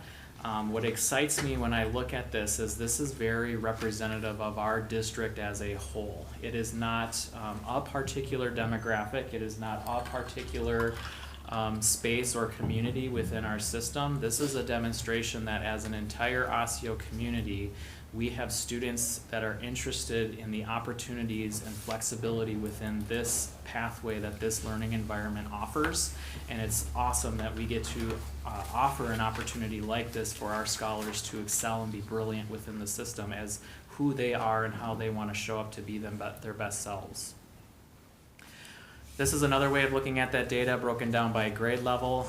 That 25 is actually representative of special ed K. So we do have special ed students in all of our grade levels, K through 12, as well as EL students in all of our grade levels. And this is a kind of pie chart of looking at current enrollment.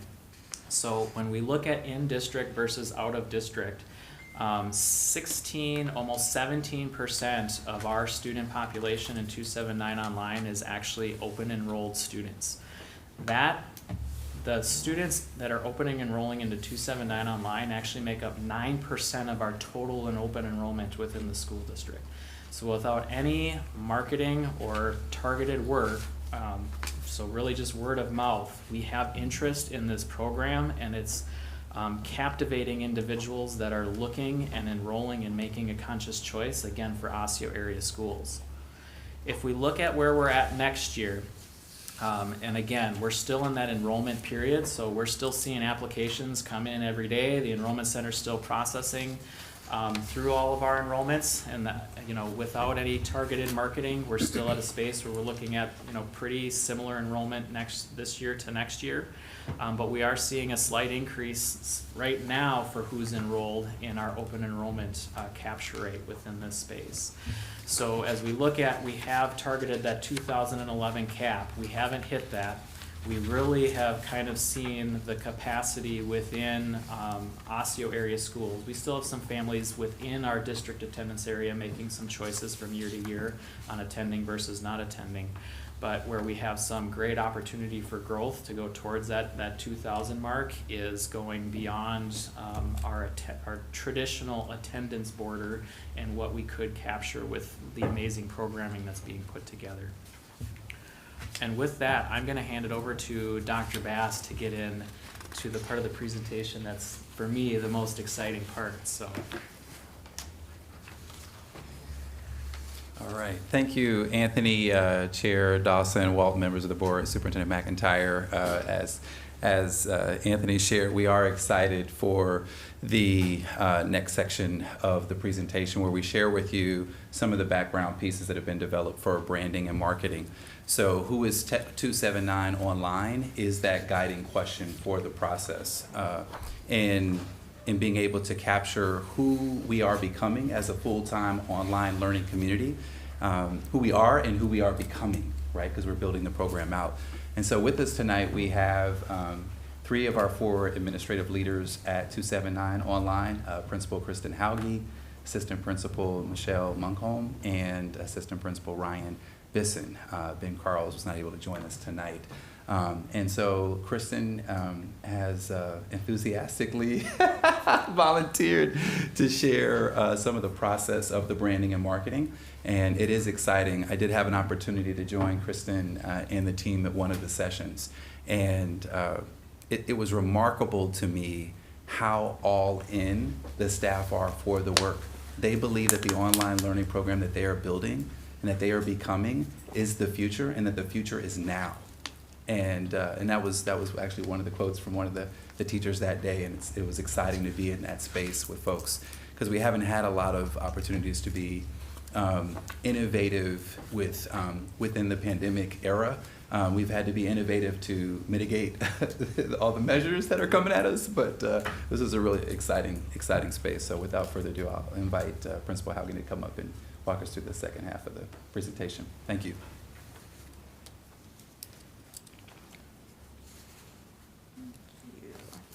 Well, with all that buildup, hopefully I'm exciting enough for you, so. So what I have is a series of slides that were actually part of the process, so I'm gonna kind of start with a little bit of background on the process so that you can kind of hear a little bit about how it went and the excitement. And then kind of the second part of my sharing is some of the mock-ups for some of the marketing pieces that they have. So like Dr. Bass said, really there was some significant staff excitement around just the opportunity to even have this marketing opportunity and really the district commitment to funding that.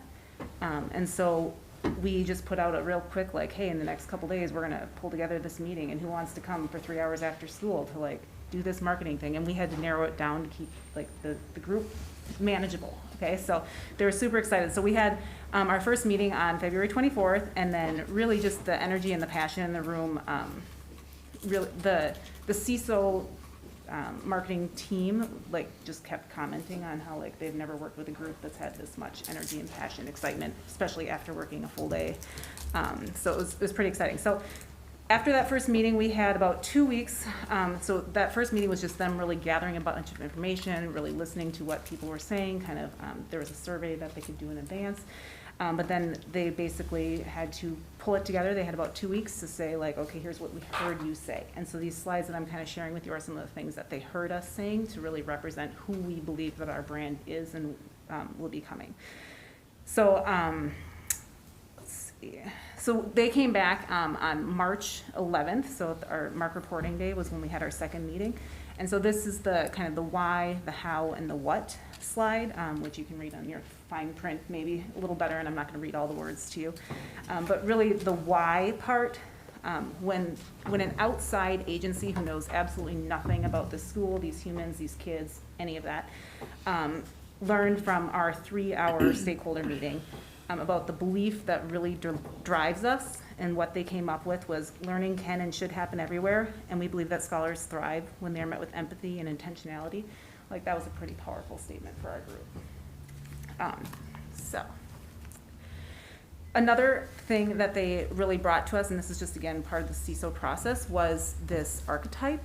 And so it's something that they use to capture their brand. Again, I didn't get paid to do all this. They have their process, and it worked really well because they pulled up this creator archetype, and they said that they were able to really land on this really quickly based off of what our team said, which then again really resonated with the team. So some of the language that you see is like, let's make something beautiful, or innovative being like one of the first lines in the description. Acquire new skills, and then just really thinking about how that resonated with all the different humans on our team. So just the language behind this really showed that the people who we have on our team really believe that this is the future of education, and in using the tools that we're given to build and create something amazing. So we teach reading, we have standards, we have all sorts of different opportunities though to think and redesign what it looks like for each and every scholar. And so I can't do it justice, but our assistant principal Bisson over here is apparently a really big Lego Movie fan. And there was this super crazy analogy about and connection that was made with the Lego Movie and double-decker couches and all sorts of stuff. And you can ask her about that at another time because I can't do it justice. But it was pretty great. And so this archetype really resonated with our group. So. And then this brand vision and promise, as we kind of move to this, these two, the vision and the promise is really to us that this is the work that really drives our actions. And so when we look at these, and it just, I think, Anthony talked about it a little bit, but the close alignment to the new strategic directions and the core values, and this is again, something that this outside agency is coming to, they come up with after just this short meeting with our team, and they come up with something that so closely mirrors. It's talking about the commitment to high standards, continuous improvement, inclusive learning environments with global curiosity, engagement of diverse perspectives, scholar choice, creativity, ideas, confidence, and transformational growth. So the 279 online brand promise and vision just really mirror the new vision of the district as well. I think the words are a little different, but really talking about unleashing and enhance the brilliance of our scholars to thrive and change the world. So when we talk about brand positioning, this is where we saw these words when they were kind of talking about the positioning. That was, I don't know all their technical speak, but this is kind of what we're going to try to, when they're coming back to us with the marketing campaign, that this is kind of what the feeling that they're trying to get for whatever they came up with. So you'll see in there the words, that really stick out again, that belonging, the relationship, personalized learning, all really just highlighting that whole scholar and scholar-centered approach that we take. And then that when we're focusing on the tools, that it's not just like, how do I use technology? It's really going beyond the substitution that you typically see and using the tools to really redefine the experiences of our scholars. And so a couple things that I know Andy talked about, Seesaw and Schoology, but really, things that we have seen this year is really like even just the voices of some of our scholars who were not sharing their voice in a traditional brick and mortar classroom, and we've heard multiple stories about this, but the ability of use of the chat, the Jamboards, the breakout rooms, all these different things to engage scholars in different ways has really allowed some of our scholars to flourish in crazy ways, putting their voice in the space and allowing them that opportunity to really engage.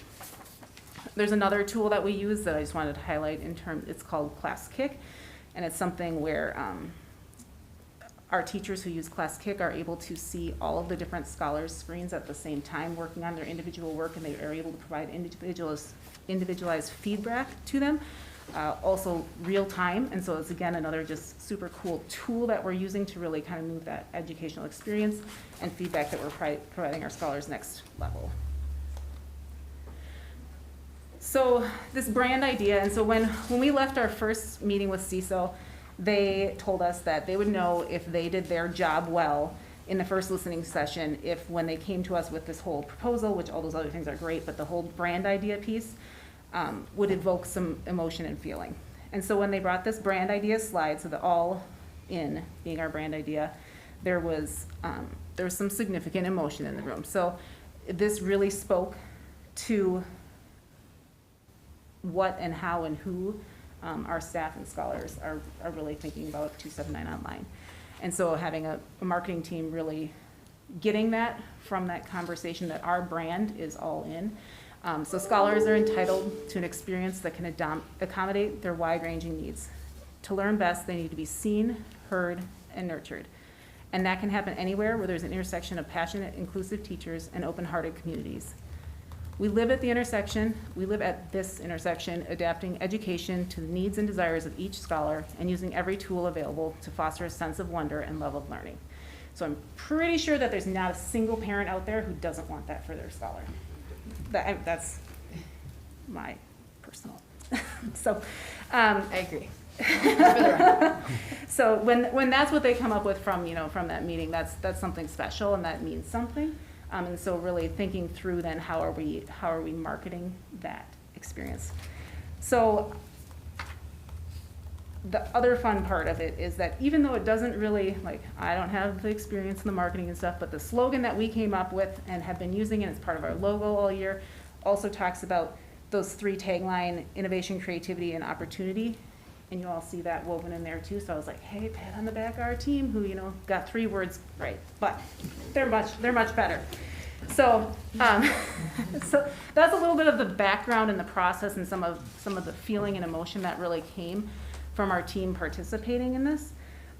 But then what really was exciting then is, so we left our March 11th meeting with okay, they get who we are. And then we had a couple more weeks that they're like, okay, now we're going to put together some things. So that's kind of the second part of this presentation where you get to see the things that they came up with as we share with you. It's kind of a soft rollout to some of their marketing, I don't know their technical word, their marketing stuff. So when they came up with this kind of the opportunity to tell our story, they use this guiding content and this language of responsive. So I think you can read through the guiding content again, but the pieces that really stick out to me and the team, I believe, would be that noticing the centering of the humans in the experience, the ability to be responsive while keeping our learning at the forefront. And so just really thinking through like how that resonates again with all of our district mission, vision, and strategic directions. So the next part is 3 proofs that are exciting, but I don't really know a whole lot about them because I'm not the marketing person, but you get to see them. So these first ones are full page ads that they had some different opportunities. Specifically, they spoke to that they are very intentional in their marketing and who they're targeting. And so based off of, if you're looking to the image that you might use for an elementary scholar as opposed to a high school scholar, if you're looking at targeting a PSEO group or a page or something like that. So just that they provided some different opportunities there, but you'll notice that there's a little bit of text, really focusing on that personalized learning, using our logo, having the QR code to be able to invite the audience to a different way to, if there's an open house or there's a kindergarten fair or whatever. So that was kind of their full page ad mock-ups. The next ones are a grouping of some different social media opportunities. And again, I don't know all the specifics of how that works. That's just what they told us. So, but that also provided some opportunities for additional links and storytelling. So we're trying to work on getting some families, some scholar, and then some staff input to really have some different stories to, again, talk about how and what and why 279 Online works for their scholar. And then there's also kind of like this little squiggle thing that we really liked, which is kind of goofy, but it went through all of it and provided a little bit of the fun because we like to have fun because nobody likes to be crabby. I mean, I do sometimes, but not at work. So, and then our last one was really this was like an online full page ad, so it has a lot less text and more so just the opportunity to like, hey, invite to this website. And so part of what they'll be working on then is how to move that website and really make that market what we want it to be marketing for the plan. So targeted audiences, I kind of touched on it a little bit, but they have several different prongs of their target audience that they are focusing on with just within Osseo area schools, students and families, which scholars are the ones that we want to make sure are engaging in 279 Online because this is their preferred option. Just further out in the metro area, and then a larger statewide pull for some of the outer areas.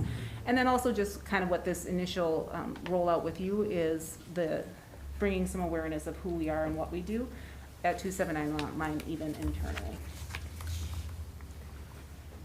And then tactics, so again, these are kind of the 3 different mock-ups that I showed you, talked a little bit about social media, the revised web stuff, some storytelling, but then what they will do is target these specific audiences to really be intentional about differentiating us from other online programs, really focusing on those values, the vision, and the plan. That was kind of that first 5 minutes that I talked about. So, with that.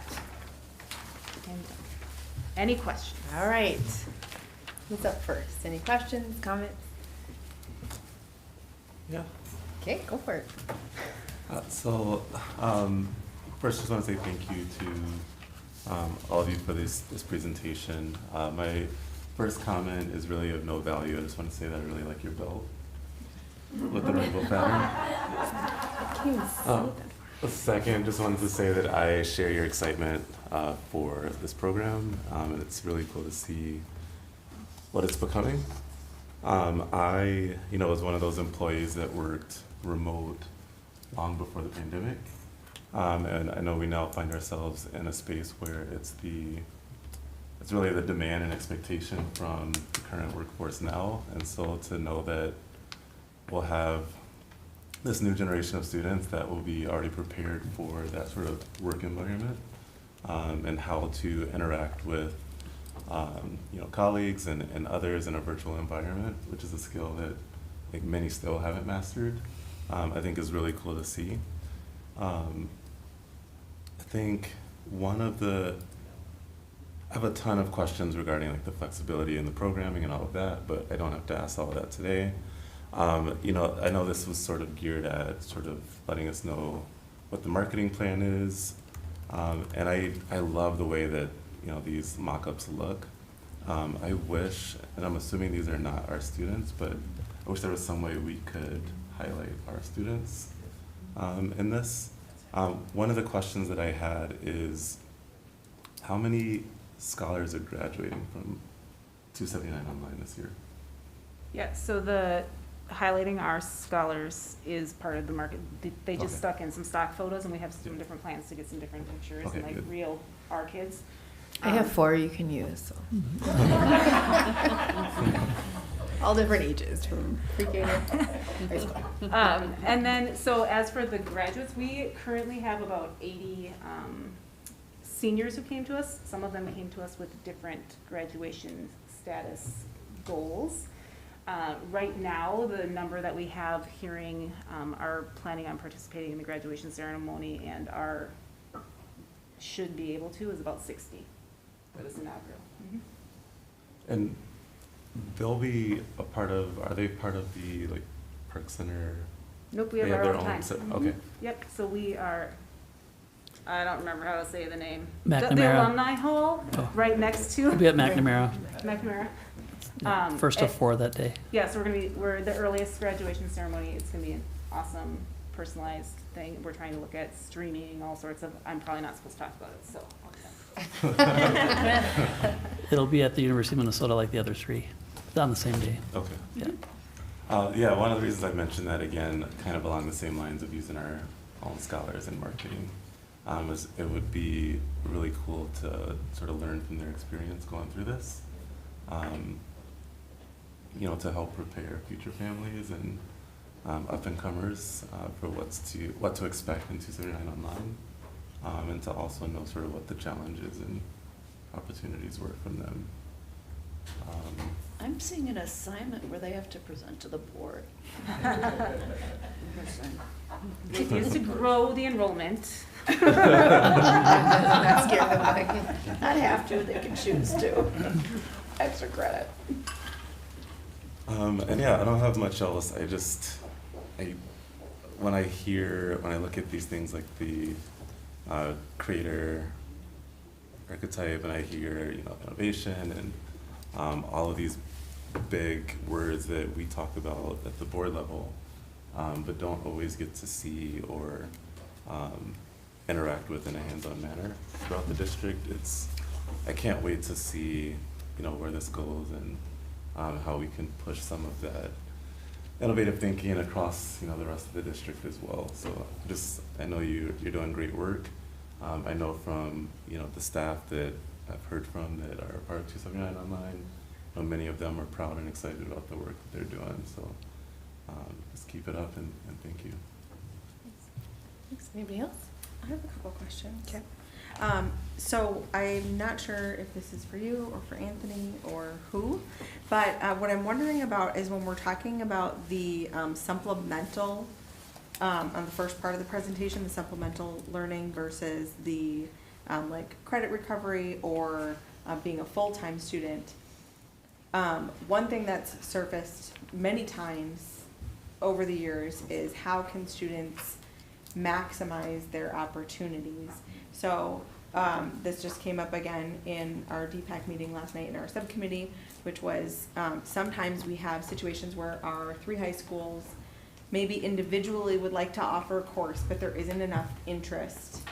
But there is, so what I'm wondering is there a potential to maybe move some of those courses that can be administered online to allow kids to participate in them, I guess coming together from all parts of the district while they're still, most of their courses are in their home school or whichever school they're at.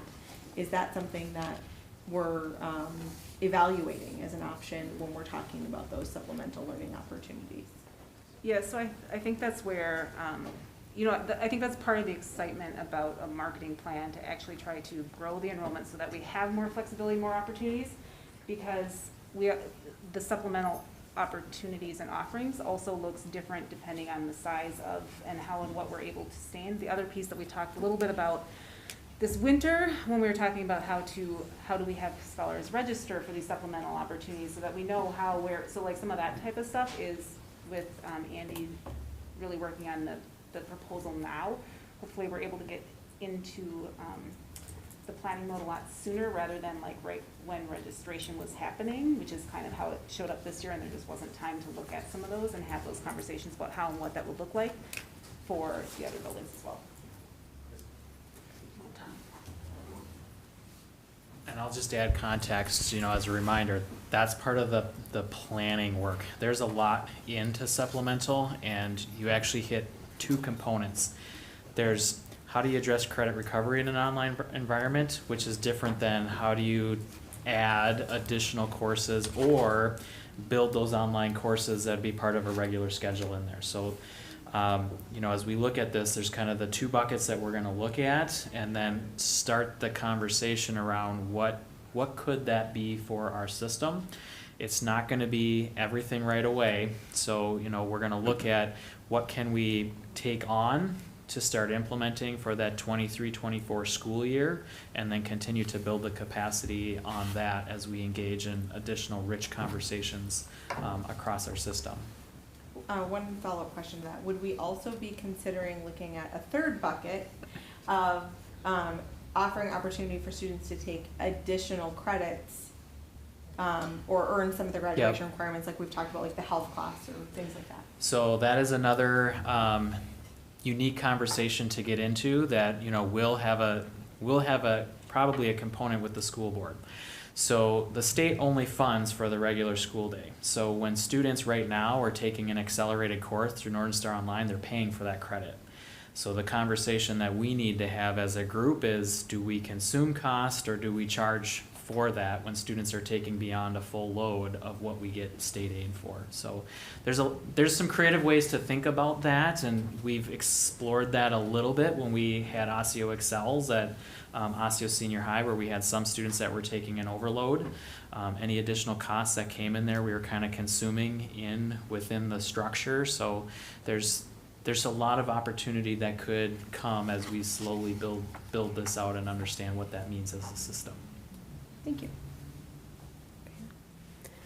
So for me, from an ECMAC perspective, this is something that we're watching really closely so that we understand what it means for our brick and mortar capacity and some of the challenges and opportunities that we have there. So I'm hopeful that we'll be able to kind of get to the numbers that we're desiring and expecting from a lot of different vantage points. And I think I really love the creative marketing I feel like it is really thoughtful about all of the different reasons why families and scholars would want to enroll in an online program, and that effort to really create that sense of belonging, which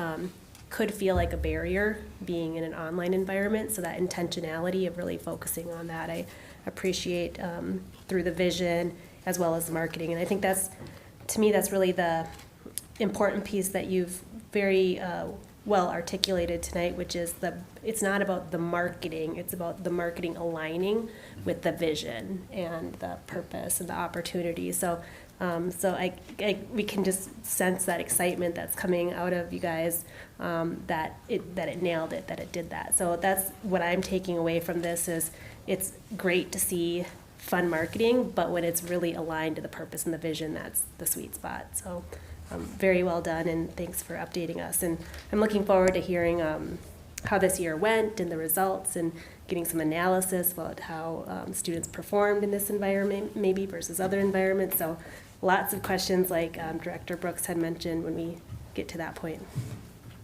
Thank you. I agree. Thank you for your enthusiasm and alignment with our strategic plan and our goals. And I am so excited to see what this is doing in the long run for not only our scholars, but for our system. So thank you. So I started teaching online in 2003, and I'm really super excited about this because I think we're finally getting to a point where general public might understand that it is just as rigorous, if not more rigorous, than brick and mortar education. So when you said there were people getting tears in their eyes, I was getting tears in my eyes just listening to it. So thank you for all your passion and your work for our scholars, and particularly for scholars that might not, that this is a much better environment for those particular scholars than other environments might be. Thanks. Well, I just wanted you to say bravo to the team. I just think, you know, we have, you know, we have an opportunity to transform education. We talk about being a district of excellence and leading, and I just, from my vantage point, 279 online, as I am, you know, serve on MSC, people ask all the time about, how did you do that? How did you do all this, like, so fast, and like, how do we access? So I just think that it's pretty incredible that, and you've totally knocked it out of the park, and I'm so excited to see, you know, as it progresses. And what I loved is that from everything that you shared tonight, I mean, it's so apparent that the staff believe this. Yeah. I mean, that's what to me is like awesome. I mean, it's the all in. It's beautiful, you know. I mean, it's exactly kind of the essence of what we're trying to get to, and that I'm just really proud of this work, and that our district-wide school that we have, and so I just think it's awesome. So great work. Thank you, everyone. And just a couple additional comments. It was a bold move when we had to make a decision about how to do Distance Learning Academy. A lot of districts chose to do that at their existing high schools. We made the decision to do that as a standalone model. 5,000 students, we believed at the time, was maybe the biggest school in the state, standalone school at that time. That, I'm looking at Anthony a lot, because there was a lot of trial and error, and a lot of like, well, that's not going to work. Let's try a new solution, right? Because we just had never done it before. But that bold move set the stage for where we are. I remember when I first came to the district, this was an idea and a concept that was somewhere in the future, right? And I hope you're seeing that goal realized already here by this year, and your strategic investment as a board made that happen. So being willing to invest the dollars in there and give this team the capacity to build it. And you can see the hunger and the intentionality behind wanting to expand. They're not settling, they're not satisfied with where we are. And Kristen, to your credit and the team's credit, and Ryan and all the others and all the staff, every time I'm around anything to do with this program, there's this excitement, passion, hunger, and this really intense collaboration that happens. And I want to commend the leadership for setting that tone and really getting the kind of staff that, it's not for everybody, right? There's staff that worked in DLA that are happy to not be in DLA right now, right? So figuring that out is a lot of work, and we fast-tracked that. So I'm excited. I think we're going to begin to see enrollment from around the state taking advantage of the program, and I love that we leverage some kind of independent expertise, because we have some other big projects we're working on, clearly, and to really help us find the biggest impact in the marketing efforts to promote the program. So it started as a 3-year plan, and we're only in year 2. We're only in phase 2. And so many things that, to the, Heather, your question about the supplemental, that's a, we're already hungry for that, and we knew that was a year 3 thing, and we're already like talking about it. Mm-hmm. So just again, thank you so much, Kristen, and to the whole team for your outstanding efforts, and we're excited to see where this is going to go. So thank you. So board members, do you want a 5-minute break? And then we can come back and finish with the last agenda item, or do you want to push through? We got 25 minutes is what we estimated here, so we can keep going, or we can take a short break. 25 minutes, you said? That's what we hope. Okay, let's just push through. Okay, we'll push through.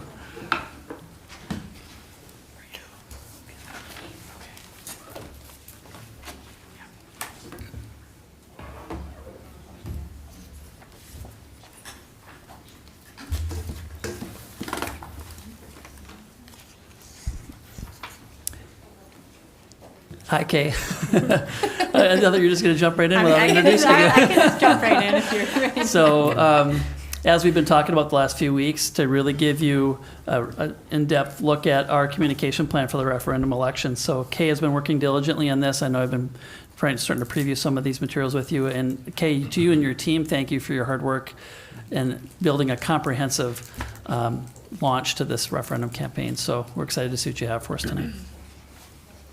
Superintendent McIntyre, Chair Dawson Walton, and members of the board, thank you for giving me the opportunity to share our communication plan on the referendum tonight.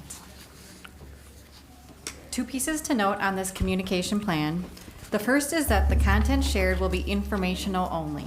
That means we will be sharing the facts of the referendum. This will include what the funding is currently being used for, what it is intended to be used for, and if voters approve it, and what would need to happen if voters do not approve it. Secondly, the communication plan is strategic. A strategic communication plan has 4 parts to it: research, planning, implementation, and evaluation. This is similar to what you saw with the district-wide communication plan earlier in March. During tonight's presentation, I'll be talking about these 4 steps. So starting with the research part of the communication plan. The situation analysis details the research findings. You'll see that on page 1 of the full communication plan in your packet. We've talked about these pieces a fair amount at last month's work session and meeting, so I just want to take a moment to do a quick review. Our district's new strategic plan that as a board you approved back in December is leading our future. It outlines our commitment to giving scholars and families the educational experience they desire and deserve. As you know, a lot of research was done with staff, families, and community members to better understand what an education looks like for our community. As a result of that work, we updated our mission, vision, core values, and strategic directions. We also now have a 3-year operational plan that is connected in bringing that work to life. It is these commitments that intertwine the strategic plan with the referendum. You'll also see it as an item on our 3-year operational plan. On the right side of this slide is a draft of the strategic plan poster. It talks specifically about the roadmap pieces, the mission specifically, vision, core values, and strategic directions. This will soon be seen at sites across the district. We have an established look and feel at Osseo area schools, and this is represented in this piece, and as you'll see shortly for the referendum as well. Continuing with our situation analysis, the community-based committees on financial involvement, school community accountability liaisons, and district technology advisory committee both studied the possibility of a referendum election and support moving forward with it. Some of the highlights of the January 22 referendum survey are strong support for the quality of our schools, financial management credibility is strong here in Osseo area schools, and we also moved from a hostile tax environment to a tax-sensitive environment. It's also been quite a bit of time since our last referendum. It's been nearly 10 years. This fall's election is considered to be a gubernatorial election. I practiced that one several times and it didn't seem to go still. So we'll be busy message-wise and ballot question-wise. Seats up for election include the governor, state offices, U.S. House, and local legislators. Also, the cities of Maple Grove and Brooklyn Park both have proposals for community center improvements. So the theme that we've chosen is building a better future. Building a better future is a multi-year plan. In phase 1, which we're currently in, our district is focusing on learning and technology needs. As such, voters will be presented with 2 questions on November 8th. Phase 2 will focus on facility needs, financed likely through bond funds. The facility needs will be presented to voters after adequate research has been completed and analyzed. An update will likely be shared in early 2023. On page 2 of the full plan, you'll see the communication goals the team is focusing on.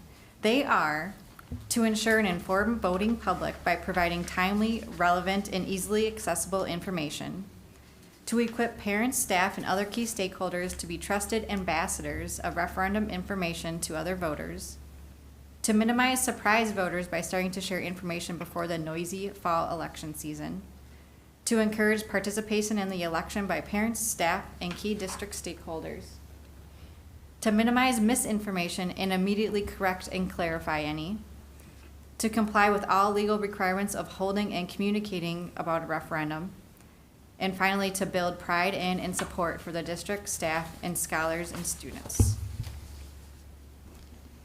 The main audiences that we focus on in our plan are staff members, parents and caregivers, including community education participants, scholars eligible to vote, so essentially those 18 and older, and the greater community. These next 2 slides talk about the objectives of the plan. First are the staff objectives, and then the family and community objectives.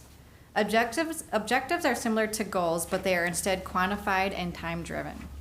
The staff objectives center around 95% of staff members understanding their role for the referendum by late spring and August, 95% of staff members being able to share basic information about the referendum by late spring and August, and then 100% of schools, departments, and programs participating in referendum training, including the creation of a tailored communication plan by spring and August. These objective numbers are slightly higher than the family and community ones. It's important to note that families and community members connect most with employees on the front lines, like teachers, administrative assistants, and bus drivers.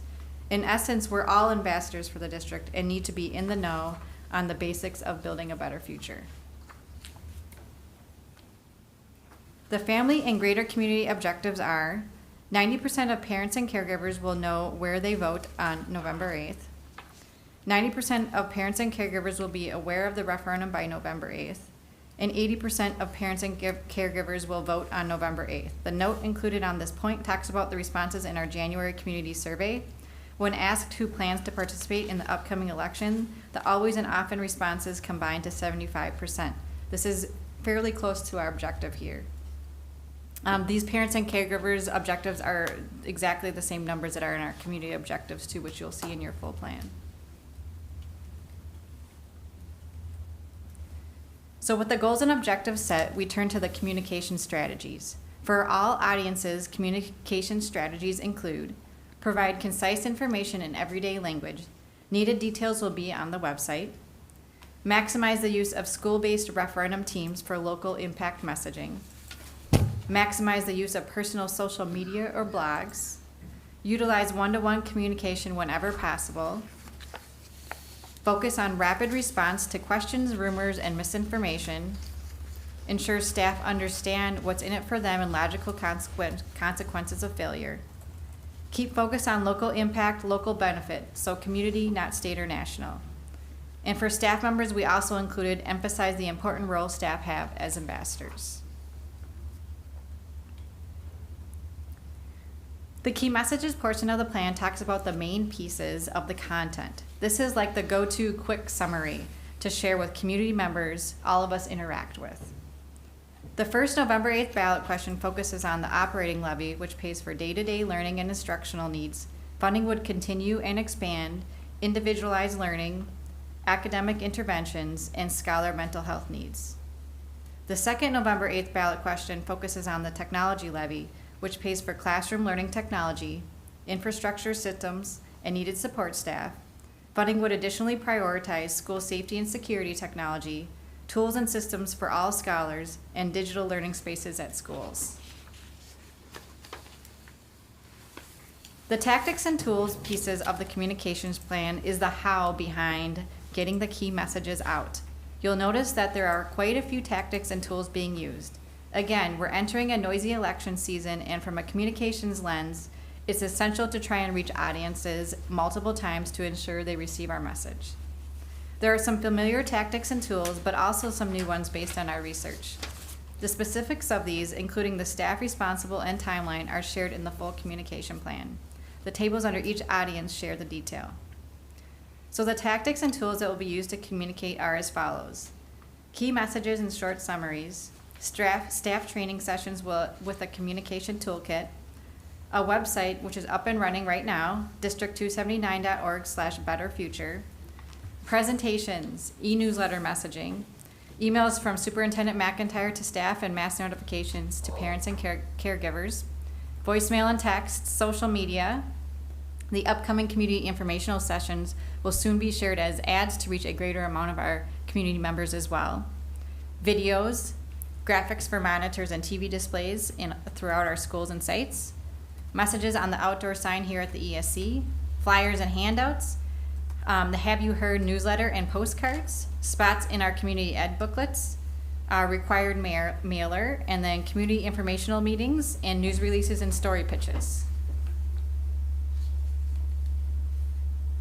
Evaluation is extremely vital to our communication plan. Our community relations team has a number of statistics they're reviewing each week in regard to viewership and clicks with our digital communications.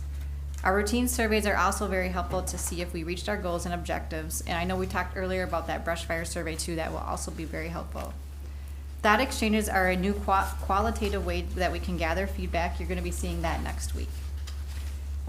And then last but not least, spot checks, which is essentially us checking in with a person or small group of persons from one of our audience groups to see what they know and understand. So many of our tactics and tools are already in motion. This is a quick glimpse of our overall look and feel for building a better future. This represents a title slide for our presentation. This is our sort of logo with building a better future. You'll see this on all communications along with our Osseo area schools logo and the November 8th vote. And then this is an example of a flyer.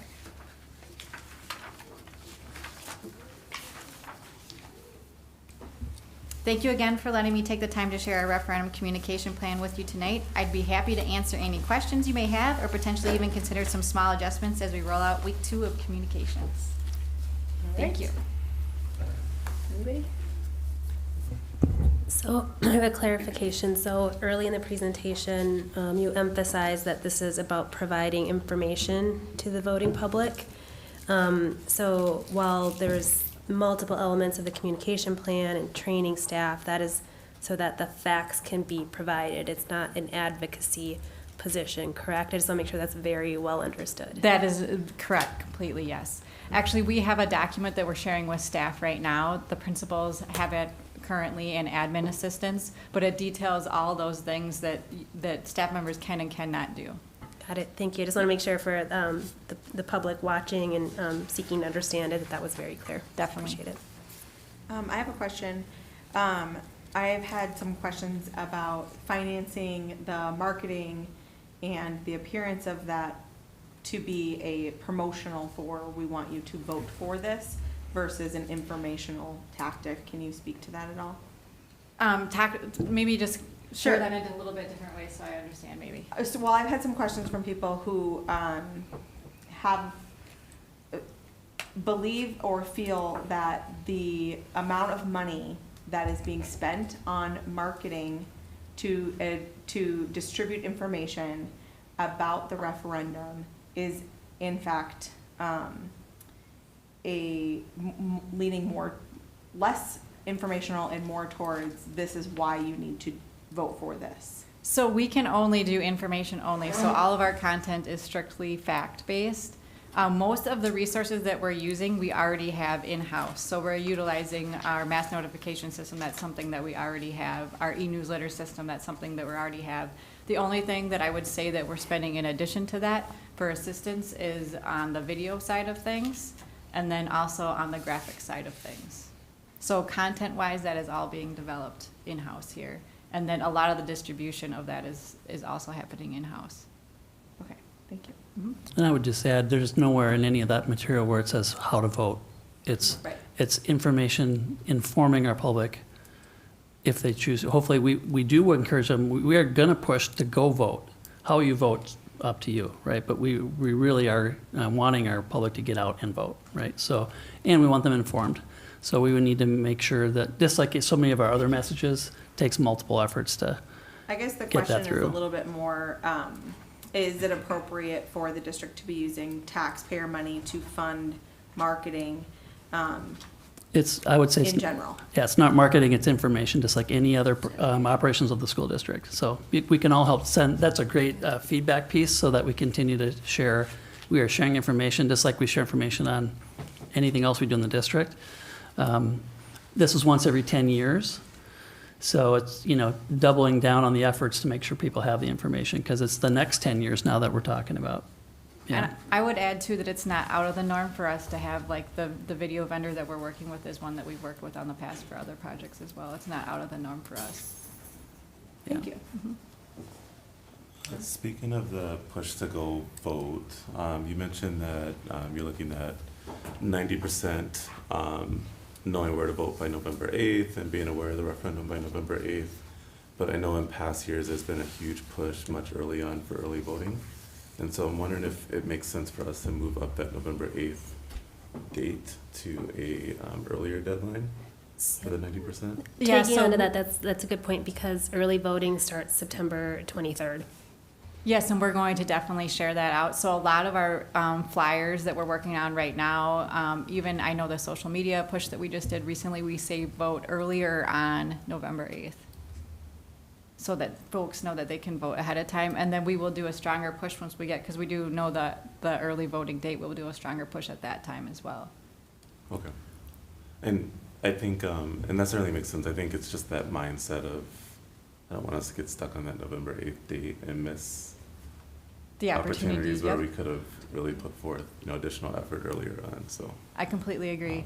There's also a Saturday, I know, before November 8th that people can go in person to, beyond like the normal hours as well. So we'll want to make sure that we share that out.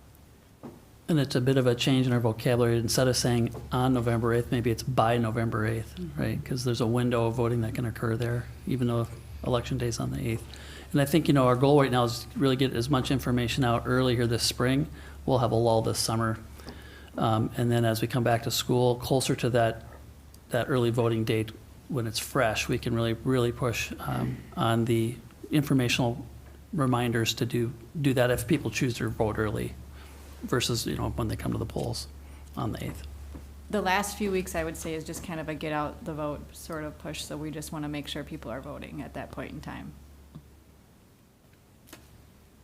I just want, excuse me, thank you for a very thorough report and plan, and a really great communications plan with all the details and tactics measured out in there. Thank you.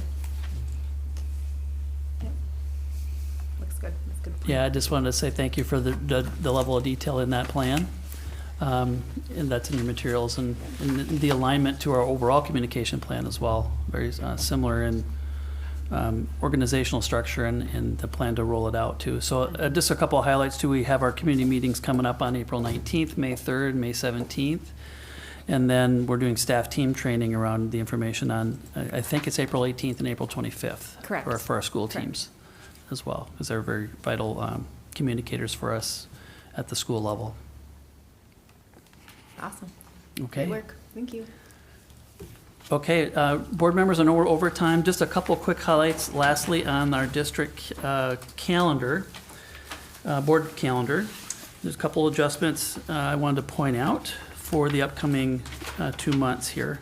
Let me just find my copy that I want to work from.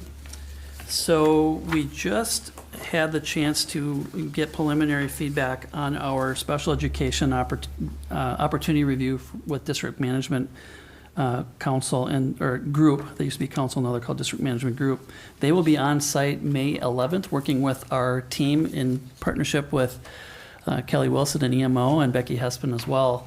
So we've invited them to come to the board work session the night before to share the findings for the board. So we're going to make an adjustment there, and that DMG presentation of the results will be on May 10th.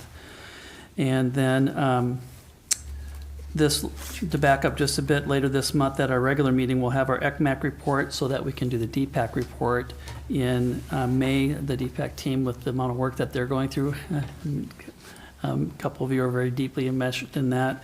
That extra time was really helpful to pull those recommendations together. So that'll now be in May at the regular meeting. And then you can see what's moved here to the June work session and regular meeting, and potentially one of those work session topics could end up being on the regular meeting if that's a really light agenda, just so that that work session is not a really long night. So as we get closer to that June date, we fine tune this. It's finding the balance of time and the topics that we need to get to by the end of the school year. So we'll have strategic planning and roadmap updates, including department plans and vision cards. As we kind of close the loop as we're working on the operation plan here this spring, as was alluded to earlier by Kay.